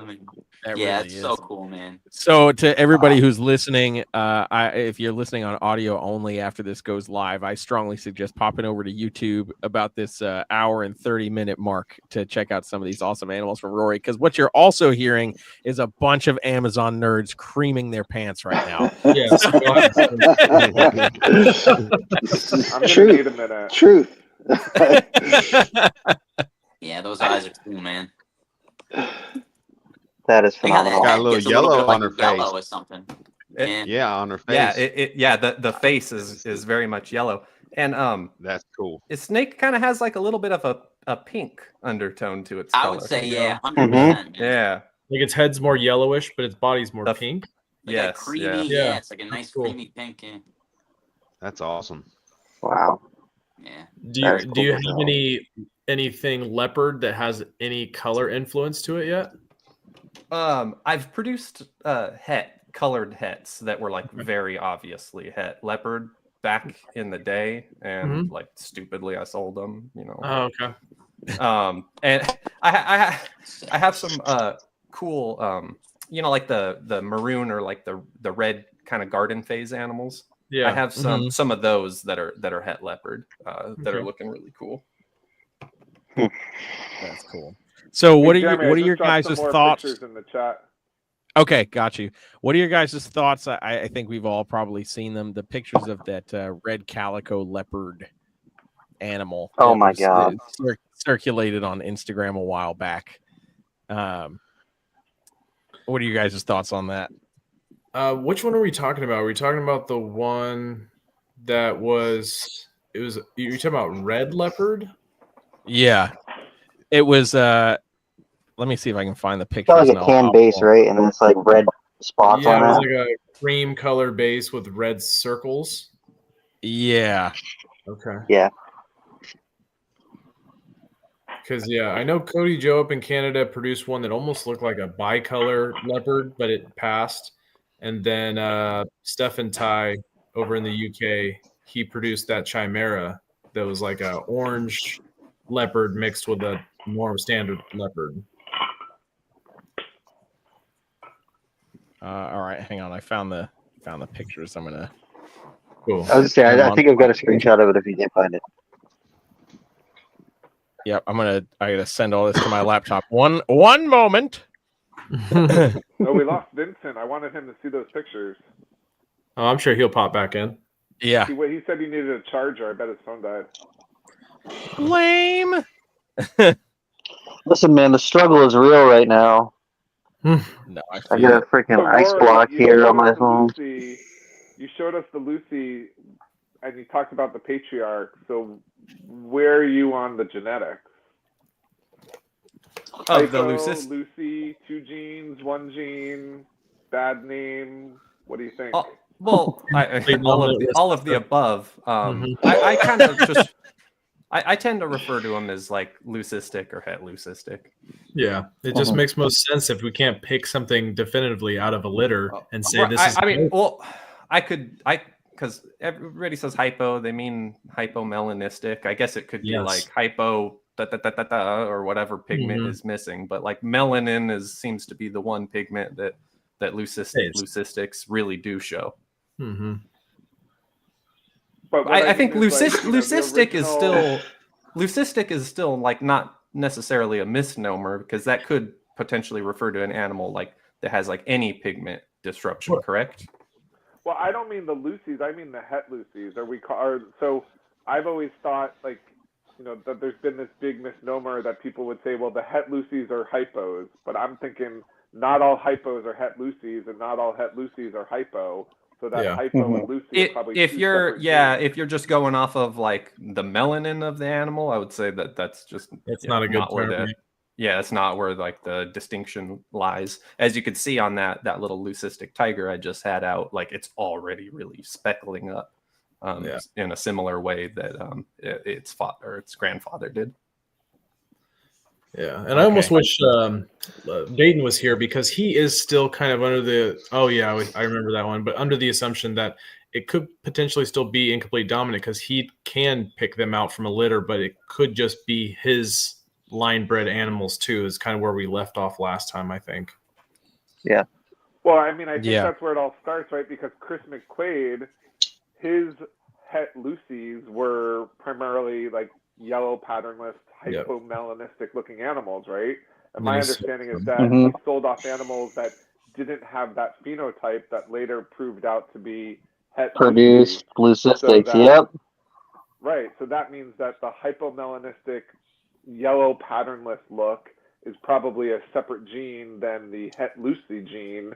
They just happen to be in the same animal in that In the same particular letters, line yep. that Chris was working with, right? That Yep. was my understanding, which is why it's always been like such a, I don't know, a white whale to me, because I'm like, I can make yellow patternless animals, but I can't seem to make het Lucy animals. Mhm. Yeah, there you go. Like that one. Yeah, that's I really like that animal with the like white highlights in it. Yeah. Go up to, do you have the one where it's like hanging down with its tongue out and you can really see the white pattern on it? Yeah. Damn, that's cool as hell. Oh yeah. That one, yeah. Yeah. Zoom in on that. You can see like it's got like, just like that other one has the white stripe on the tiger, this one's got like, you can see white saddles. And I think that's what Yeah. Vincent was talking about before. Very light eyes. Have you Yeah, look at the definitely eyes looks and the like a eyes one of yet? that one. What? Have you bred that one yet? No, not yet. That one is only 22, so that one's only about 2 years old now. But I've got. And I what kept did it? all What was 6 the of them pairings from that again? litter. Those are from the original adult hypo, quote unquote hypos, het Lucy's that I got from Keith McPeak that came from. Oh man, I'm blanking on the name now, but their GCR line, they were animals that Chris McQuaid produced and sold, and then the guy who got them bred them and produced Lucy's, and Keith got some of the offspring, and so I've got the adult, and I've got 22s, and I've also got 20s. So So, I've got Ian, 2020 offspring and 2022 offspring. You might be producing het Lucy's, but That's just what I'm no hoping. Lucy's yet. Yeah, I Yeah. mean that Could just be bad odds, you know. But Yeah. look at the white on the pattern on that thing on the sides. I mean, Yeah, that thing that's looks cool. just as cool, though. You know. But Yeah. It's like is the that a one I just picked up hypomelanistic, from or is Dayton. it a het Lucy? I was Or gonna maybe say it's that, both. Jake. Yeah, it looks a What was lot that? like the one I just picked up from Dayton. I call him Twinkie because he's yellow and white. So no black on that, though, right? No. But I've got like 1, 2, 3. I've got 9 snakes that look like that, basically. Solid that's- yellow. You no got a black. bunch of het share the Lucy's, man. wealth. You got a bunch of het. Yeah, you got a bunch of het Lucy's, Ian. Well, I don't know. I haven't been able to prove a single one of them out. No. Rory Possible. won't sell me a Lucy male. Well, if to it try was to prove them out. gonna be easy, we'd all do it, man. My If it bad, was man. gonna be easy, we'd all do it. I'm like, how do I get your attention? I'm like, Oh, Vincent, you just showed the pictures that you wanted to see. I should have felt the telepathic New York Northeast, like, hey, yo, guy. hey, yo, Hey, guy. let me back in, man. Vincent, did you see those pictures? Those are the ones you wanted to see. You just missed them. I know. No, I was watching. I was backstage. Oh, okay. Though. I was All right. talking, and I'm like, why is no one responding to me? I'm like, oh. That guy. Yeah. Oh man. Those are nice. What was that leopard one I was looking at? It looked like almost like a pinkish. Yeah, we don't need to see that. A red We don't need leopard. to see that again. Yeah. Let's put that up there Is that again. one you Let's- sold to something? You got rid of that Rory, one, is that Rory? one of yours? No, I wish I could take credit No. for that. Well, maybe I can because I don't know where they got the parents, and I I've mean, is that seen a animal lot of alive right now? Amazons. Who owns it? Is it even, you see a lot of pictures of animals online, but I don't even know if they're around, if they're alive, anyone's breeding them. Yeah, a lot of stuff overseas. I'm trying to get in touch with some of those guys so that we can kind of all get together and put our thoughts together here and come to a Yeah. general consensus. You know. Yeah, I think Yeah, I think roundtable number 3, which hopefully will not take another year to make happen. get We'll some Euro make bros in here. international. Yeah, we'll make international for sure. Yeah. Oh, you better talked to pick some a of them, date but- now. Yeah, It'll that's take I know, you yeah, I another know. day. Yeah. So before we go, can we talk about orange a little bit? I have a line of that I've been working now for a couple generations that just keeps getting more and more white in it as it goes. You know, and it's not red. It's very fluorescent orange. Like not yellow either. I mean, what's that? Patternless orange or like the Kraken orange? Well, like the Kraken, except, you know, the generation after the Kraken is like twice the Kraken. You know what I mean? I don't. You have one, Randy. I don't know what yours looks like today, but I have one like that's patternless. like, He's getting some dark scales from on the tail, but he's like patternless, like primo, like a reddish orange right now. And you can start to see those white scales start to come in. Yeah, one of his sisters is like nuts, nuts white. I mean, I don't know. You want to see? Let me see if I can get him out, and if we Jeremy, can see didn't him you in just this bring thing. in an animal that's pretty hot? It's orange with some high white scales. Yeah, I did. Yeah. Yeah, I mean that's like an orange animal with high white. That's like a creamsicle look, you know? Yeah. Let's see. Can we? How do I get light on this thing? Hang on, I'll make you bigger. There we go. All right. So, yeah, you that's see nice. that? Yeah, it's nice white. Yeah. Okay, good. Yeah. Very, very orange. Lots of white. Just, I mean, like calico white, right? I mean, like, but absolutely Orange no calico. black yet. Yeah. And this is the result of, you know, his dad was, you know, the Kraken. His dad is a Kraken, and then his mom was like a very low expression calico, if you can even call Very her dark that. red though, yeah. Yeah, she's produced calicos, and she's produced this.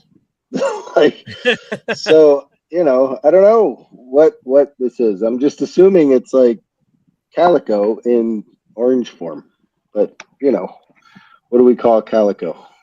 Like, I'm really good at this camera thing, right? Try to I get know. the mic Like, in front I'm of getting you. busy. Like camera towards you.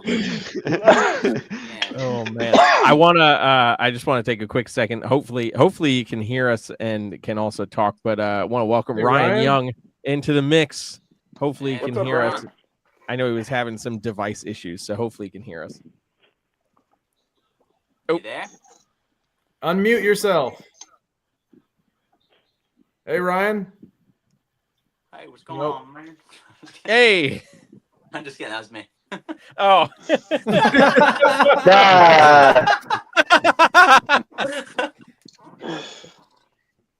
No, maybe there's still some device issues, but if he pops on, there we go. Until then, Black Square, Ryan Young, The man, the myth, the legend. Yeah. Yeah. Oh yeah, man. he's in purgatory right now. Yeah. It's not that bad, but it's not that good either. Yeah. Well, I'm breeding one of Rory's snakes I got from Rory, that freak show, to Bloody Mary that I got from Ryan Young this year. So, or this coming season. Really excited about that one. I can't wait for that. But you know, it's when you call those ones out loud that they won't go and all the other ones will. But we'll see how it goes. Yeah. I have a male sibling to Freak Show that's gonna go this year, but he's a very clean, like bright red with like that white wash. Yeah. No black scales. My nothing male crazy. sibling. Beautiful though. My male sibling, the Freak Show, produced those calicos I produced this year. Season. Yeah. Nice, man. Yeah, he went at 2 years old. Mm-hmm. He bred at 2 years old. That's good. I can't get him to seem to even be curious until about 3. Yeah. Ryan, is that animal from Ryan Young, is that a 2020 animal? I believe so. I think I've got a sibling to that animal as well. It's funny. You we've all do. got animals And so, from Ryan. yeah, Dennis McNamara does too. Okay. I've been watching you guys.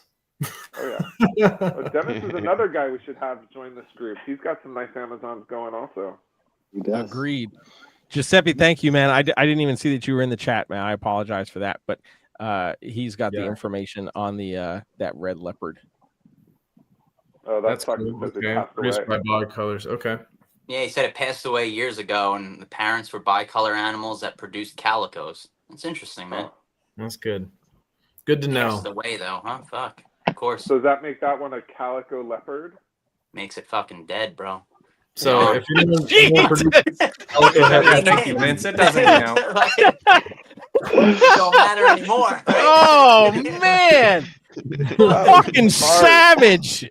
New York, Come on. It's history, that thing. That's all. Very scientific.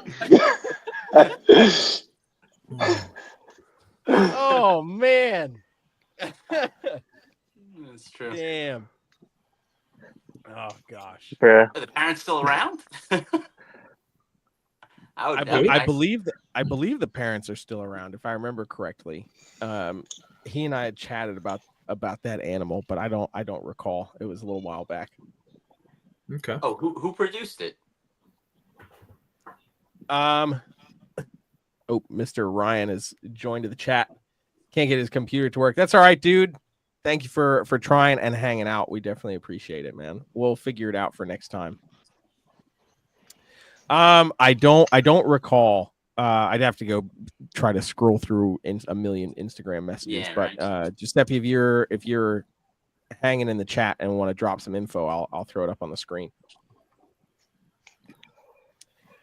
But And then hell yeah.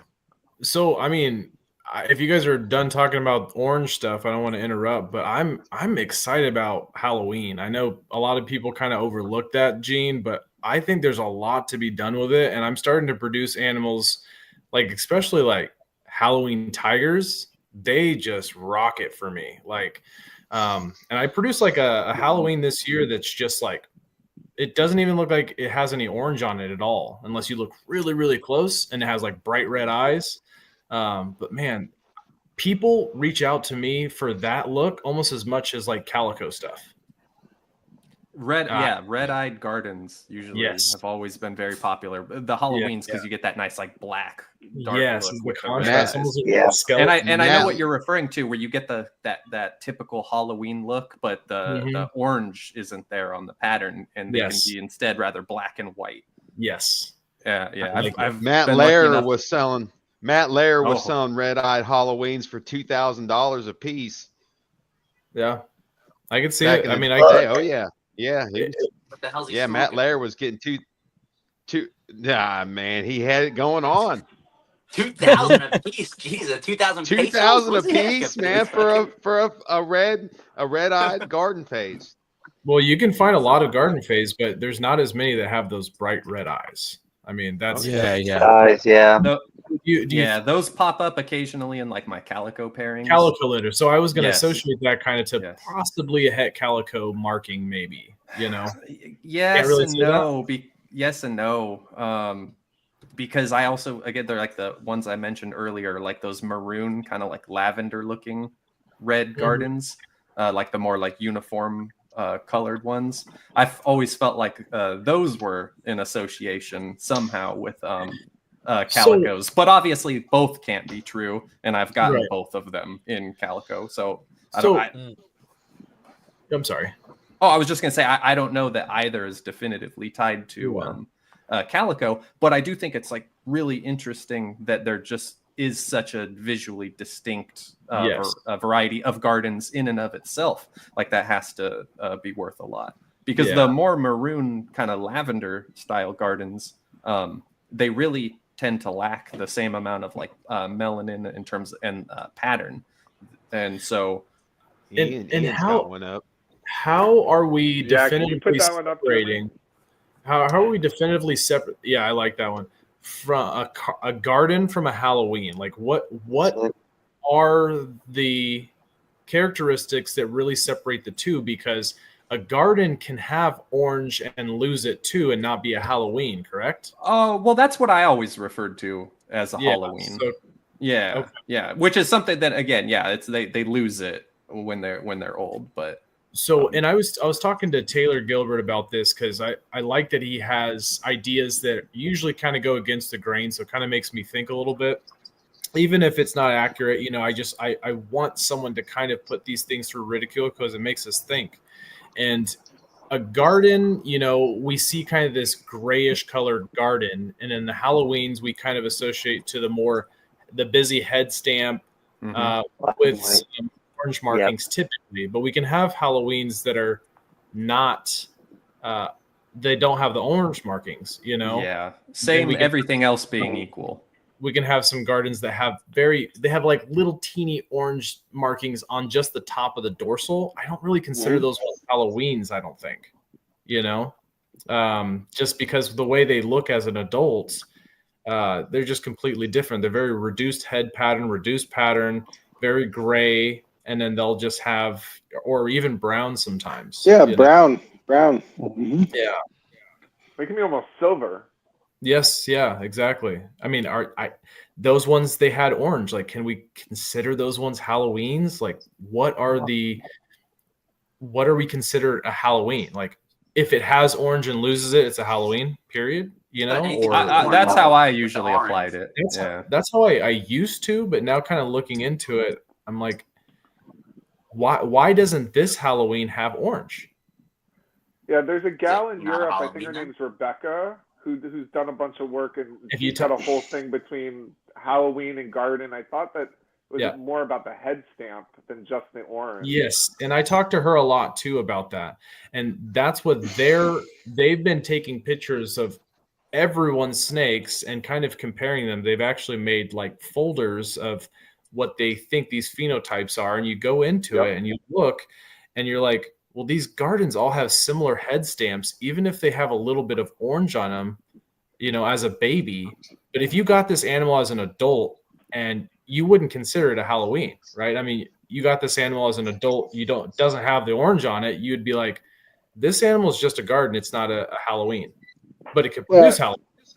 I think Halloweens, don't they end up looking the same anyway in the end? They That's do. I noticed they look identical in the end. That's what I've noticed. It's like I think it's like Emerald Tree Boa. Some of them are just born. Most of them are born orange, but some of them are born green, right? Yeah, so I mean, some are born green, I was just some are going to say born red, that. some are born mottled. With the Halloweens, it's just the ones that when they're adults, they're black and silver or white. And you know, they could be kind of like chocolatey too.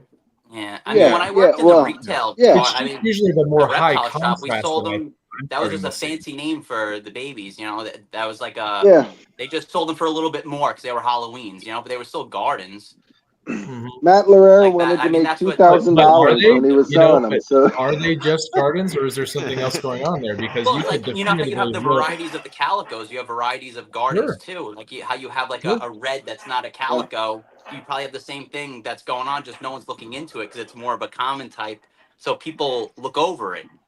You know, they don't. No one's really dove too into it, I guess. You know, and if they have, they haven't really put it out there for everyone. You know, there's some stuff going on. I think a lot more, like you said, just because they were a very common phenotype. You know, like it makes sense though, right? Any dark phenotype in the wild is going to be successful, regardless if it's or not. You know, like most of these animals that we get in their imports are typically they're het exanthic. You know, they're het garden or whatever. So you're going to pair it to everything. You're probably going to get gardens and just pairing yellows to yellows. You know? One thing I'd like to mention on that subject, going back to the gardens, Halloween versus like the more reduced pattern maroon red type gardens.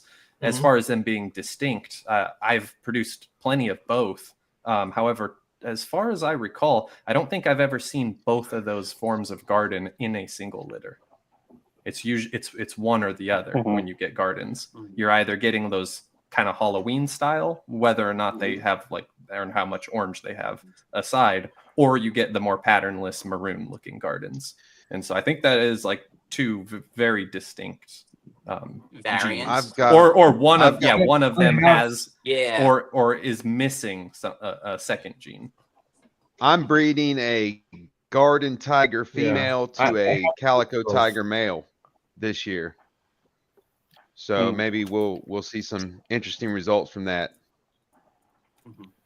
Yeah, I mean, I remember when I worked at the reptile shop, it was like, you know, you'd be selling, this is like, you know, 15, 20 years ago, but you'd have like the garden phase would be like $40. Then you'd have like a Halloween phase would be like 80, like 60 to $80 or something, you know what I mean? A little bit more, you know. And everyone would go for the Halloweens, you know. Yeah, just because that's a visually appealing, it's a high contrast animal. It is, yeah. And so, That like, was one of my first. it's just like if you don't know anything about carpet pythons and you look at carpet pythons, you're going to be drawn to the jungle carpet pythons because it's a higher contrast animal. And that's what I'm telling people is like, instead of looking over this phenotype because it's common, refine it. So if you refine it, like I'm starting to realize that now the striping is starting to widen on some of the animals when I add tiger to it, and it's not. So like there's a lot of direction we can take this, like maybe more orange in the beginning that's going to turn cream as an adult, or less reduced orange that's going to make the animal appear more dark, black. Maybe in conjunction with leopard, we could truly make a black animal, right? Like a double recessive. There's a lot of ways that we can add garden into it without just kind of poo-pooing it off just because it's a common trait, like even yellows too, like even these just standard yellows, I think we're overlooking some just subtle traits, like it could be like a granite trait or something like that, but we just see it so often that we just associate them together. I think it might be so just married. getting bold, but I finally really have come around to the gardens. I guess I'm just like in the later stages of keeping these animals, but I'm finally like, man, I can really appreciate this one for what it is. Sure. Yeah. And I wish that it's hard when back in the day we used to, they were given to us. Like I remember getting animals from Bushmaster that still had ticks on their face, and they're $20 a piece, and that kind of just makes you look at the animal differently. If I were to pay $2,000 for that same animal, I'd probably look at it differently, unfortunately. But that's just how our brain works. It does. Yeah, no, it's very true. Until we start to look into the animal and start to see like the beauty for what it really is. Yeah, that's how I was getting back into the hobby. I mean, I always loved Amazons, but I knew, when I was a kid, I had them so cheap, so easily, and they muddied up so much when I had them, as they aged. And coming back into it, I saw how selective breeding has created such incredible lines and lineages that the animals are bright colors. They keep them into adulthood. There's so many different directions to take it into. I mean, each one of us can go in a different direction and work on a specific variable trait, and there'd still be stuff left over for others to get into. It's never ending. Yeah, I mean, just going light or dark, there's tons of options you can go with, and just doing different kind of pairings. I mean, that's why we all are here and we enjoy Amazons, is because there's so many directions they can go. You can get lost in it, quite literally. Yeah. For sure. How did this project start? Where was it going? For literally your whole life. You will get lost. It could be worse things, It is about the journey. It is the best thing. Yeah. It is the best. Yeah, maybe it's not about the calicos, it's about the friends we made along the way, right? Yeah. Yeah. That's right. No, I mean, I talk to I will stop work to talk to an Amazon person, just because it's a passion for, I'm sure, all of us here. It's just something that we really enjoy. Attest to that. When I'm stressed out with work or kids or whatever, I'll just kind of lock myself in my snake room and just kind of go through and clean, and it just calms me. So, we all kind of get that same feeling from it. So that's why we keep. But what other kind of gene should we chat about? I wanted to put one thing in on the Halloweens. I wish that Amazon Alliance was still up and around, because I wrote a dissertation on Halloweens and how they need to be separated from gardens, and I had picture references and all this different stuff. And man, I spent so much time looking up reference photos. I think we need to. I think you're right, though. I think that it's an add.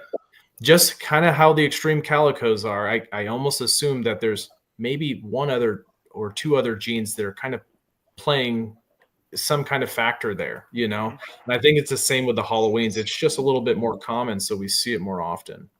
But I mean, some of these Halloweens, they have really different looks depending on what you breed it to, we're getting influence from, like, if you breed it to bicolors, or if you breed it to a calico, or if we breed it to, just a standard yellow patterned animal. Like, we're seeing some of these genes be influenced by the different patterns and stuff of these animals they're originally breeding. Yeah, So 100%. here, Randy, you asked about what other gene we're going to talk about. I'm going to throw a hand grenade. Because of my background in green trees, I often think, like, what about the influence of locality, right? Like, these animals have a pretty big range. Gardens may not be the same genes across the whole range. Halloweens may not be the same gene across the whole range. I've actually had there might be a geographic influence or a locality influence that affects, you know, how many genes a given animal is carrying. And so we just see them as Amazons, as sort of ubiquitous across the whole range, and we breed them together, but we don't really think about locality at all. I know most of them come out of Guyana and Suriname, but they're probably collected from a much wider range. Yeah. And I talked to some people in South America, and they seem to think that a lot of the more colored animals are found southern. So that's just what same conversations. Yeah, really? I'm thinking about like all the variability in the Ruschenbergeri. So you've got to have that kind of geographic variability in the Hortolana. Oh, I'm sure. You know, like we think about an Amazon as an Amazon, and you just breed it to another one that looks the same. But we've taken locality completely out of the picture in what we're doing in captivity, and I wonder that might be like a whole nother variable that we haven't even like tapped the start of it, you know, like I don't know that any of us could even tell us where the locality of any of our animals is. Like, it would start with taxonomy, right? We wouldn't I had an old friend that used to look through my collection, and he would always try to twist my arm and tell me, like, you know, you should be doing like scale counts on some of these things, because, like, you know, my intuition says that some of these Amazons, like, there's some subspeciation or something going on. Yeah, but so I've often thought that to myself. I've had different snakes that are like, wait, this snake different is head young. structure. The head is twice as big. The nose is twice as long on this one. That one's got a shorter nose. I mean, and I think to myself, am I? No. Yeah. No, not even that. I mean, just I get them from different places. One of them's 7 foot long and just gigantic, and then I have another female that's older and 2 foot shorter and kind of not unhealthy, but just much slighter. Smaller build. There's variation. Yeah. Right. Just so I've had that thought before. Like, is there some subspecies stuff going on in here? I mean, obviously they cross ranges with Ruschenbergeri, and maybe that giant one has some Ruschenbergeri in it somewhere in its past. You know what I mean? I don't know. Maybe they crossbred at some point. Obviously, we know that that's happened. Go ahead. Have you seen some of the baby Ruschenbergeri? What's that? Some of the babies have you seen some of the baby Ruschenbergeri that are being produced? Like, yes. Bill Hughes out in Las Vegas. They almost look like Amazon. They look like baby Amazons, and Bill's done scale counts to confirm. He's like, nope, they're Ruschenbergeri. But if you looked at them, especially if they were in a bin with 50 other Amazons, you wouldn't tell the difference. Oh, I don't know. I have. Be like, oh yeah, that's an Amazon. I have a couple of them, and they're you can tell the difference by looking. Well, at least I can tell the difference between mine and looking at it. But that doesn't mean if that one's parents bred to an Amazon 2 generations ago, and there's a little bit of Rushi in that Amazon, then maybe, maybe there's some different kind of genetics going on in that specific snake. I don't know. Or maybe there are literal subspecies.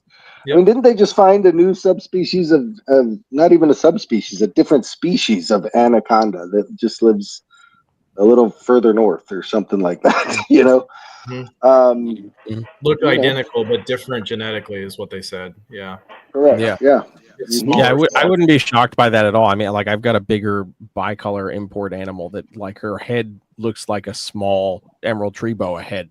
It's just very like but we know they crossbreed in the wild. Like that pit bull head. Yeah. I mean, you guys never that's have what I refer to babies it as. that all have different heads or anything, What's that? Like any of your like for like my babies that I produced, I had like one or two that have like thicker snouts. Like they're not as narrow or tight. They're a little like bulky. You know, I have one like that. Yeah. they're related to each. that's They're interesting. direct siblings, and they have different head facial Sometimes structures. You know? sometimes I feel like when I'm looking at like neonates in a litter when they're really young, you can get some that are maybe like born a little peanut headed, but then they quickly grow out of it. And they have little chubby, cute heads when they're babies too. They have to like mature into those long snouts, you know. Big eyeballs. One that's got like a fat snout. Yeah. It's weird. I gotta show it to you. I gotta take some pictures of it. Okay. I also see as the babies grow up, the females' heads will just widen at some point. You can almost just tell sometimes by looking at them. Okay, I know this one's going to be a girl. Like, you know what I mean? Right. When they get those, does anybody else feel like that? The big old butt cheeks on their head. Mm-hmm. Yeah. Mm-hmm. Yeah, the head moves. Yeah. Mm-hmm. Head cleavage. That's funny. That's funny. Yeah, I would be interested to know what. Well, I mean, of course, next thing we say this, and the next thing we know, there'll be some publication of like 7 different subspecies of Amazon tree boa, and then we're all losing our absolute freaking minds. Everything we've been working on is screwed. Hi, Rob. We're all like they're all do that again, Rob. Yeah. I think he's het Lucy. But yeah, like I was saying they're earlier, found in what, like a dozen countries?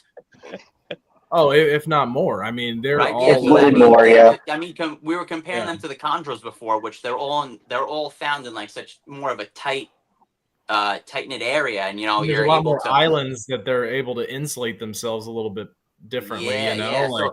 So even if we're bringing them in from Guyana or Suriname, like what about the ones from Peru or Bolivia or you know, Colombia? There's all these areas that we're not getting any from, and then within those areas there might be sub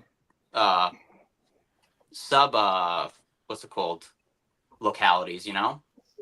We got to get down there and bring find back Cook's tree boas.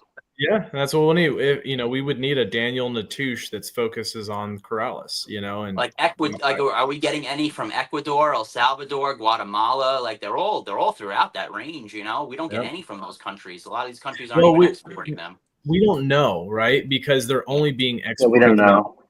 Countries. Yeah, so, but they could be collected all over the place, you know. But I don't think they're collected from Ecuador and then going all the way to Guyana to ship them. I don't think that's that extreme. Yeah, but even if they were coming out of just you never know. Brazil, I mean, like think about. I think it's only legal out of those 2 countries. So. Yeah, and then also, you know, like we used to talk about this, Rob, when we were at Nerd, when you get in a Guyana or a Suriname red-tailed boa, like where actually is it being collected? Right. You know, is it do they just is that animal actually living right along that borderline? You know, and it was maybe it grew up sent to Guyana through Guyana. Yeah, exactly. Or like was the person catching that animal in like right along that borderline, and technically that animal's been living in one country, was born in that one country, but it's just now moved over and happened to be caught in the abutting country, you know. So it's there's all of those into it as well. So when unless you're out there catching them yourselves, or you are really, really well connected to the person that's actually out there on foot, you'll never 100% know locality wise. Yeah, basically. Yeah, but the thing is, it doesn't even matter country or not, because the Amazon rainforest is huge, right? And it's not the political country borders that separate potential localities. It's the river, it's the valley, the geographical. Right. So like boundaries. It doesn't really matter if it's like on the edge of Suriname or the edge of Guyana. It's like, well, you know, this side of the river and that side of the river might be different geographically. Well, that's how you would, I guess you would narrow down areas to target if you were able to get down there and look. You'd try to find, you know, natural like topography with like clear distinctions, find the distinctions between habitats, and then start looking there. Yeah, but then like you got like, you know, Costa Rica and Brazil, it's not even close, you know.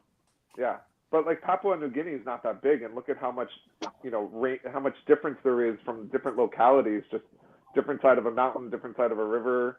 The Amazon is way bigger, so it's sort of like, I don't know. I have a hard time thinking there's not one species of green tree python in Papua New Guinea. How could there be just one species of Amazon across that whole range, that whole habitat? It's got to be more than one. Yeah, I don't want to think I about wouldn't that. bet against it. Well, there kind of is. I mean,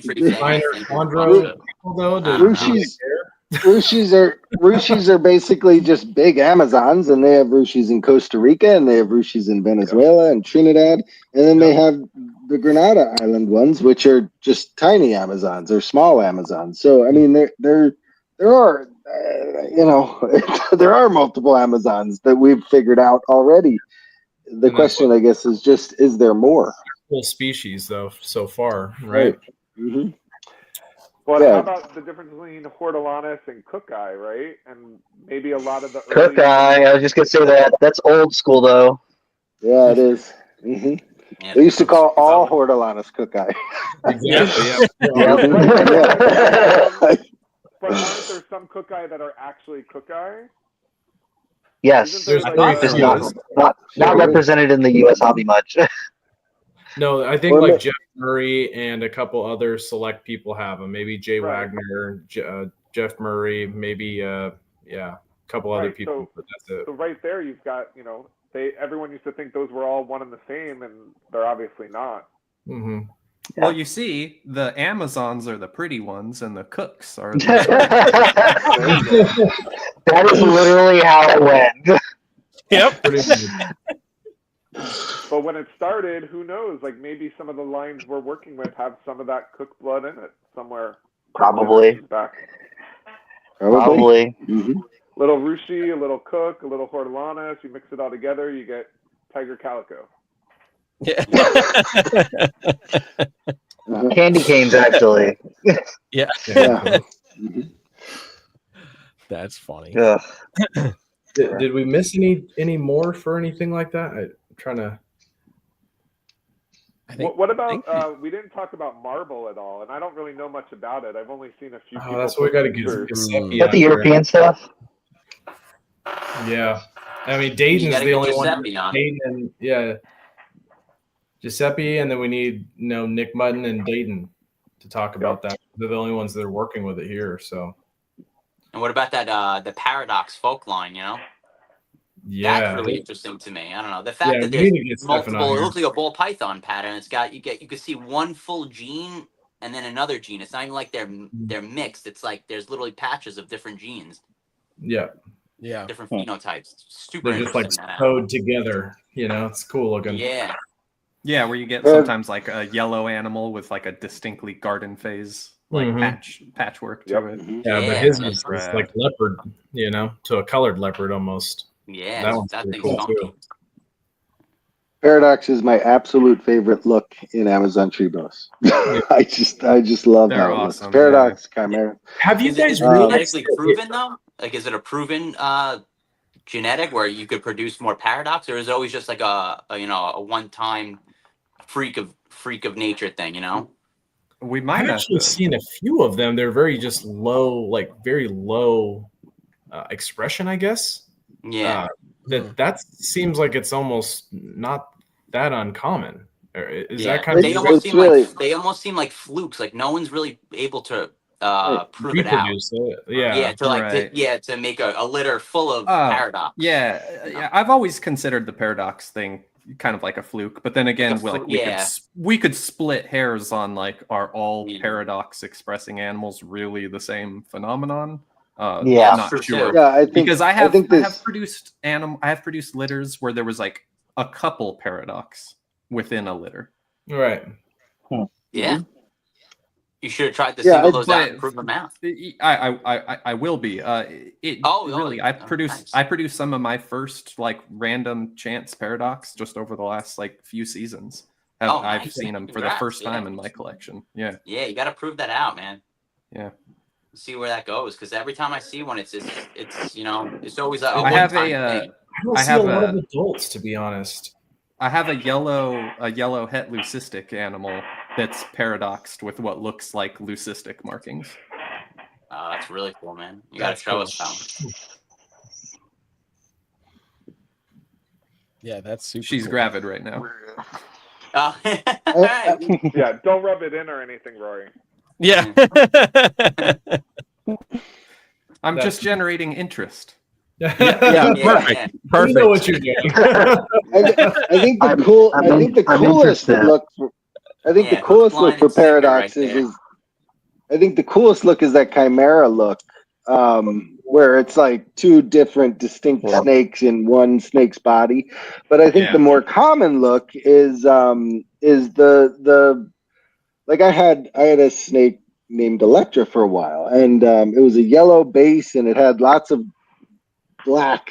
It wasn't even patterning; it was just splotching all over it, and within the black was white flecking. And that was my favorite snake for a while. She passed away. She got some tumor, and it just happens. And I have probably another dozen snakes around here with random little paradox splotches and things, and some of them. Most of the ones you're referring to, or is it like usually like a black splotching on an animal? I have one with a white. A pure white splotch, and then I have a couple with the black, like garden patterning, just in a tiny little spot on a otherwise normal phenotype, bicolor, and then I have a tiger, a yellow tiger with red stripes that has red splotching all over its head and some parts of its body. Just that paradox thing. Whenever I see a little splotch, I'm like, I'll take that one, please. Or if a baby pops out that has a little splotch, I'll be like, yep, that one's gonna stick around here. You know what I mean? So I don't know. It's just one of those things that I just like that look. The chimera look is by far the best. Look is nuts. Yeah, it's crazy, but I'm all but positive that that's not a recreatable thing. The other like a true chimera. Right. The other ones with just splotching, like Electra. I just wonder if I've associated a lot of kind of like paradox-like looks in the calico animals, just in general.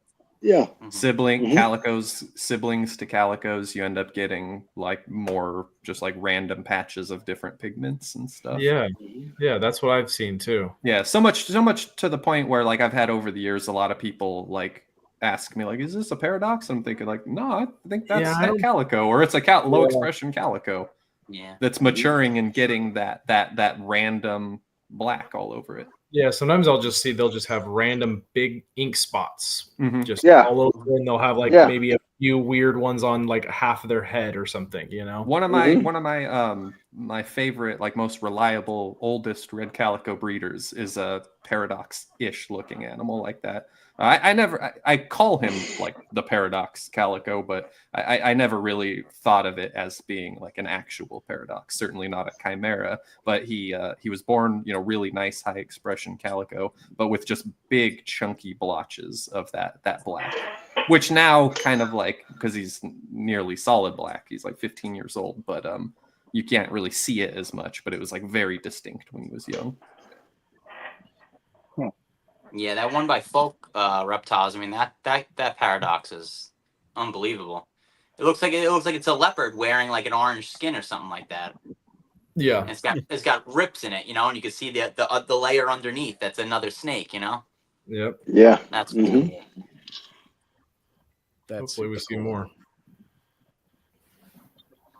Yeah, absolutely. I think that's the overall consensus as we try to figure out all more genetics is like, let's just see more. Let's we just need to keep breeding them, because like we see something new or newish every season. Every season we're seeing something that we're like, what the fuck is that?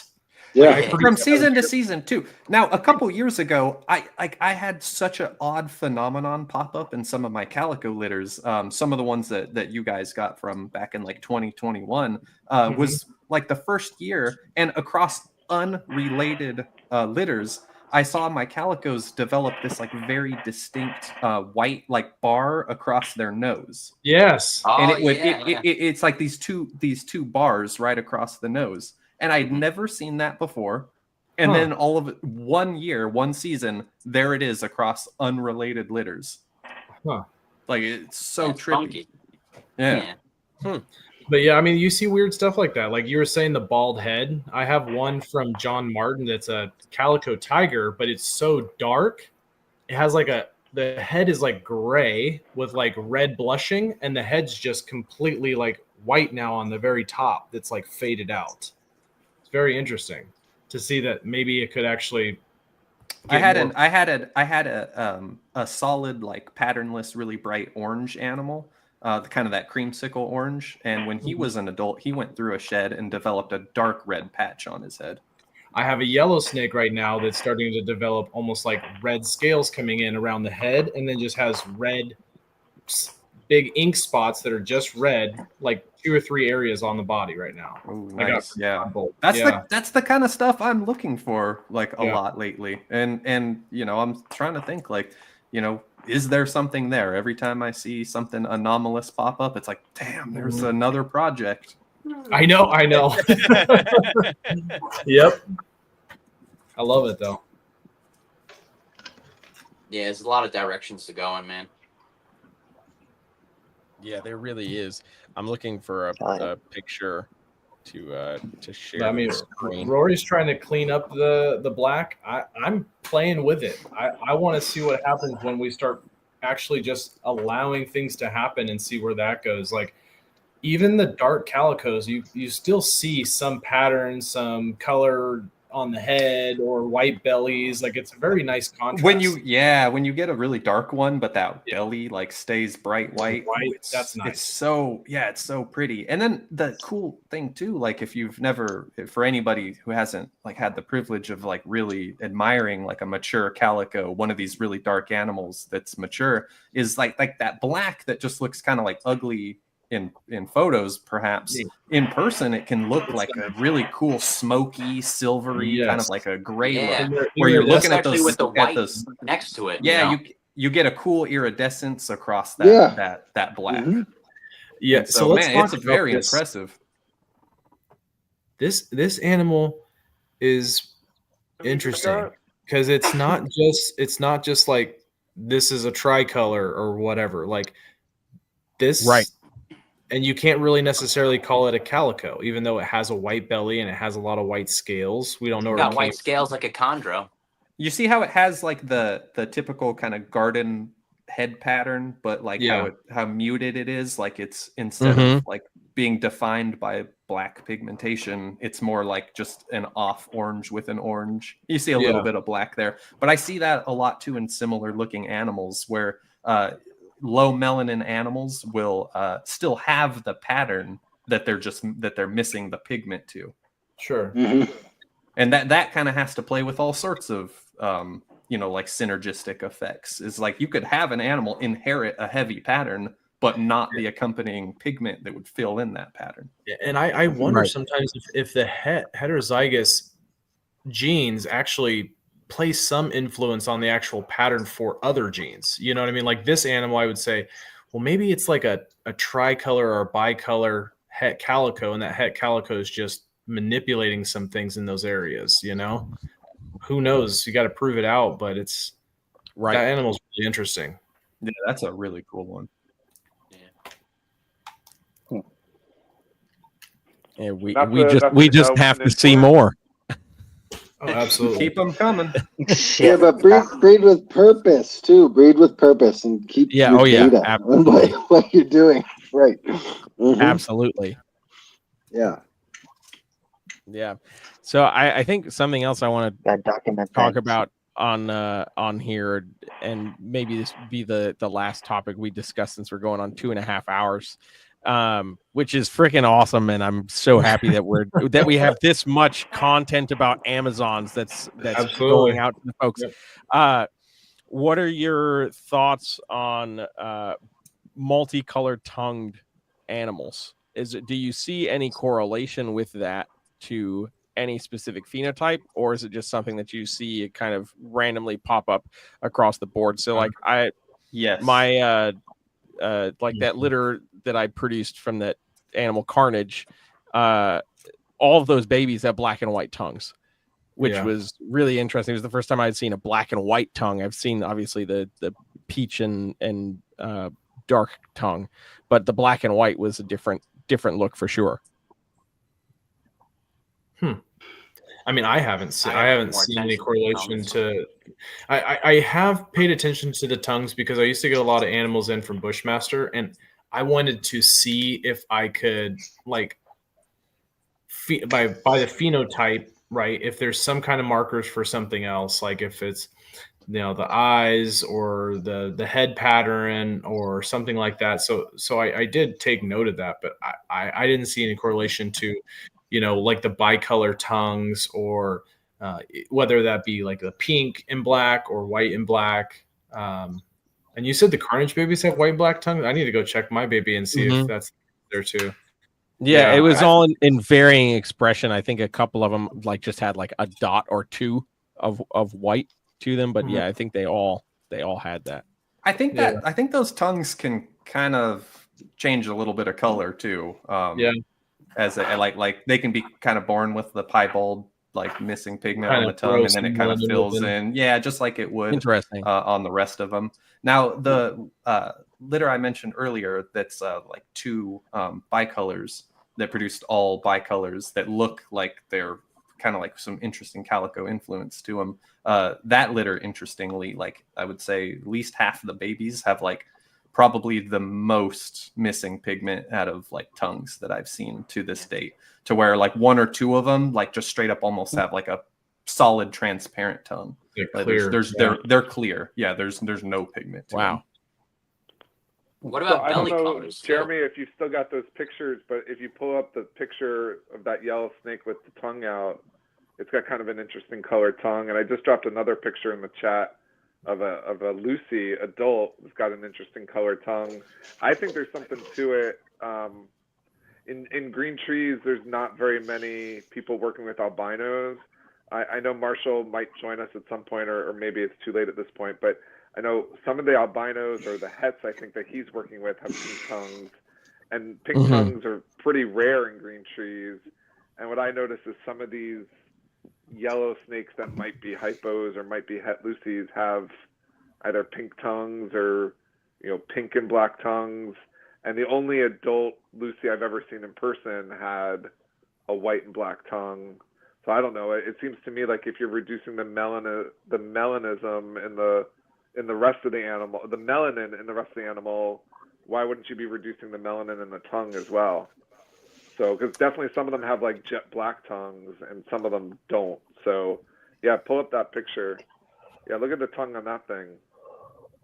That's a Chris McQuaid adult Lucy. It's cool. My experience, with like the different tongue colorations is like it's usually indicative of like something, but what it is another thing, because across hasn't been nailed down.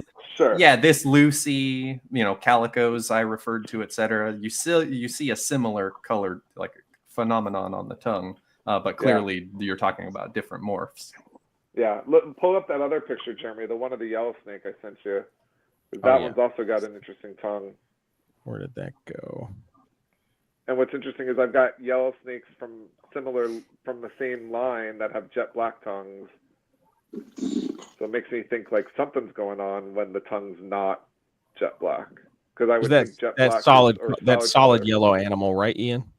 Yeah. There's one picture where it's got its tongue out. But it seems like the normal trait would be a solid colored tongue. So to your point, Rory, I don't know what's going on, but it seems like a multicolored tongue or a reduced melanin tongue might be a marker for something, but not sure what. Yeah, exactly. Yeah, look at it. Make that one bigger. Look at the tongue on that one. Oh yeah. See, that's similar to the yellows I was describing, where it's just but I've it's a got yellow litter tongue. mates to that one that have jet black tongues, so I'm like, well, something's Yeah, going on. Like, yeah, same in the litter I just referred to. Yeah, that's interesting. I love the That eyes is on that one. interesting. It's like little moons. Yeah. Yeah, those eyes are cool as hell. Rory, that one needs to The be Amazons paired up that with your Jason Lucy. Chapman was working with. Oh yeah, that'd be tight.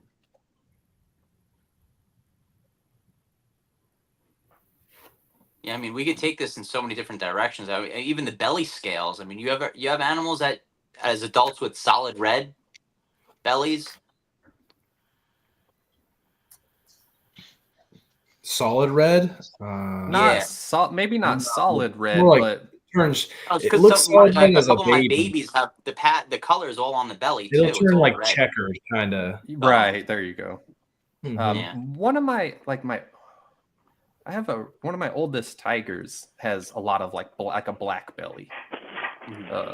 How I mentioned the calicos earlier, gray? how they get kind of like a white skin. This guy's got Yeah. like black skin underneath his scales. But is it like a true black, or is it kind of like that grayish scales that they get?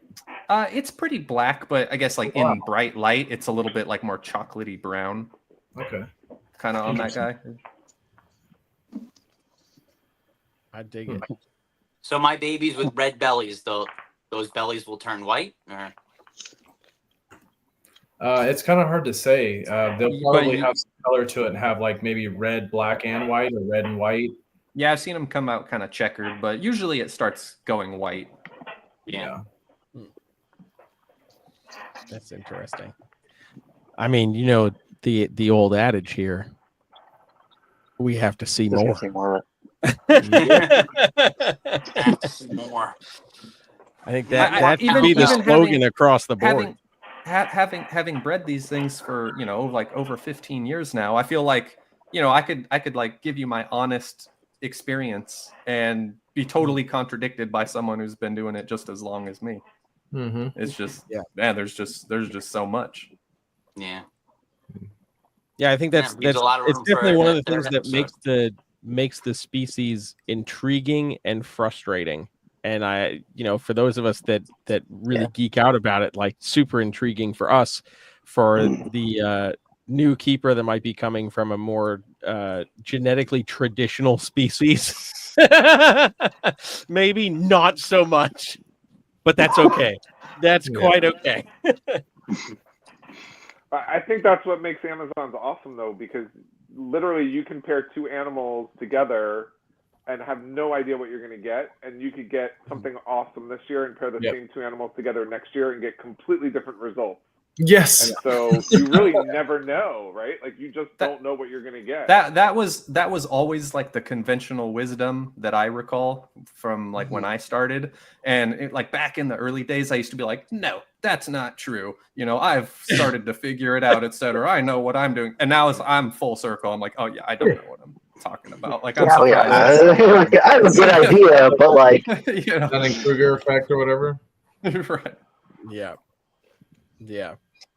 So what are your guys' thoughts on, as we continue to dive into the varying genetics and more specific phenotypes? Because we all we work with a bunch of different ones, but I think we all have like some really specific traits that we're chasing or really trying to refine.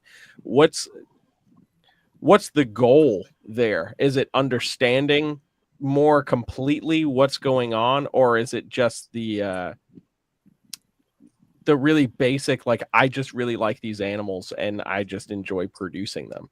I mean, I don't know, a little of both, but more of the first one for me. Mm-hmm. I think, I mean, it's always been about, that's not true. At the beginning, it was like, I don't have a clue what I'm doing. I don't even know what I'm supposed to be thinking about. Like, right? 10 years in, you're like, wait a minute, how do I get that red one?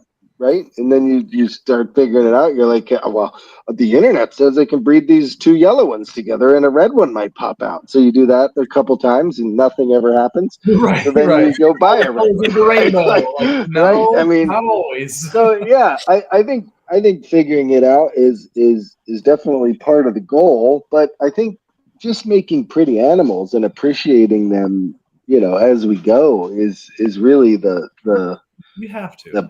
the best part of it. Like, right? You make this thing and you're like, holy mackerel, how did I have anything to do with this thing? like, you know what I mean? Yep.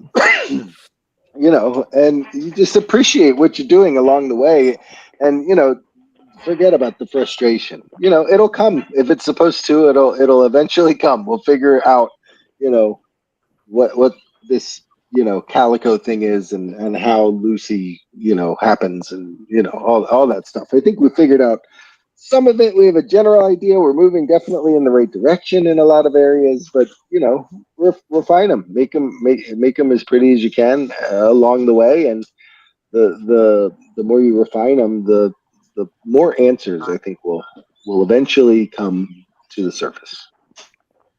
Yep. Repetitions. Yep. Mm-hmm.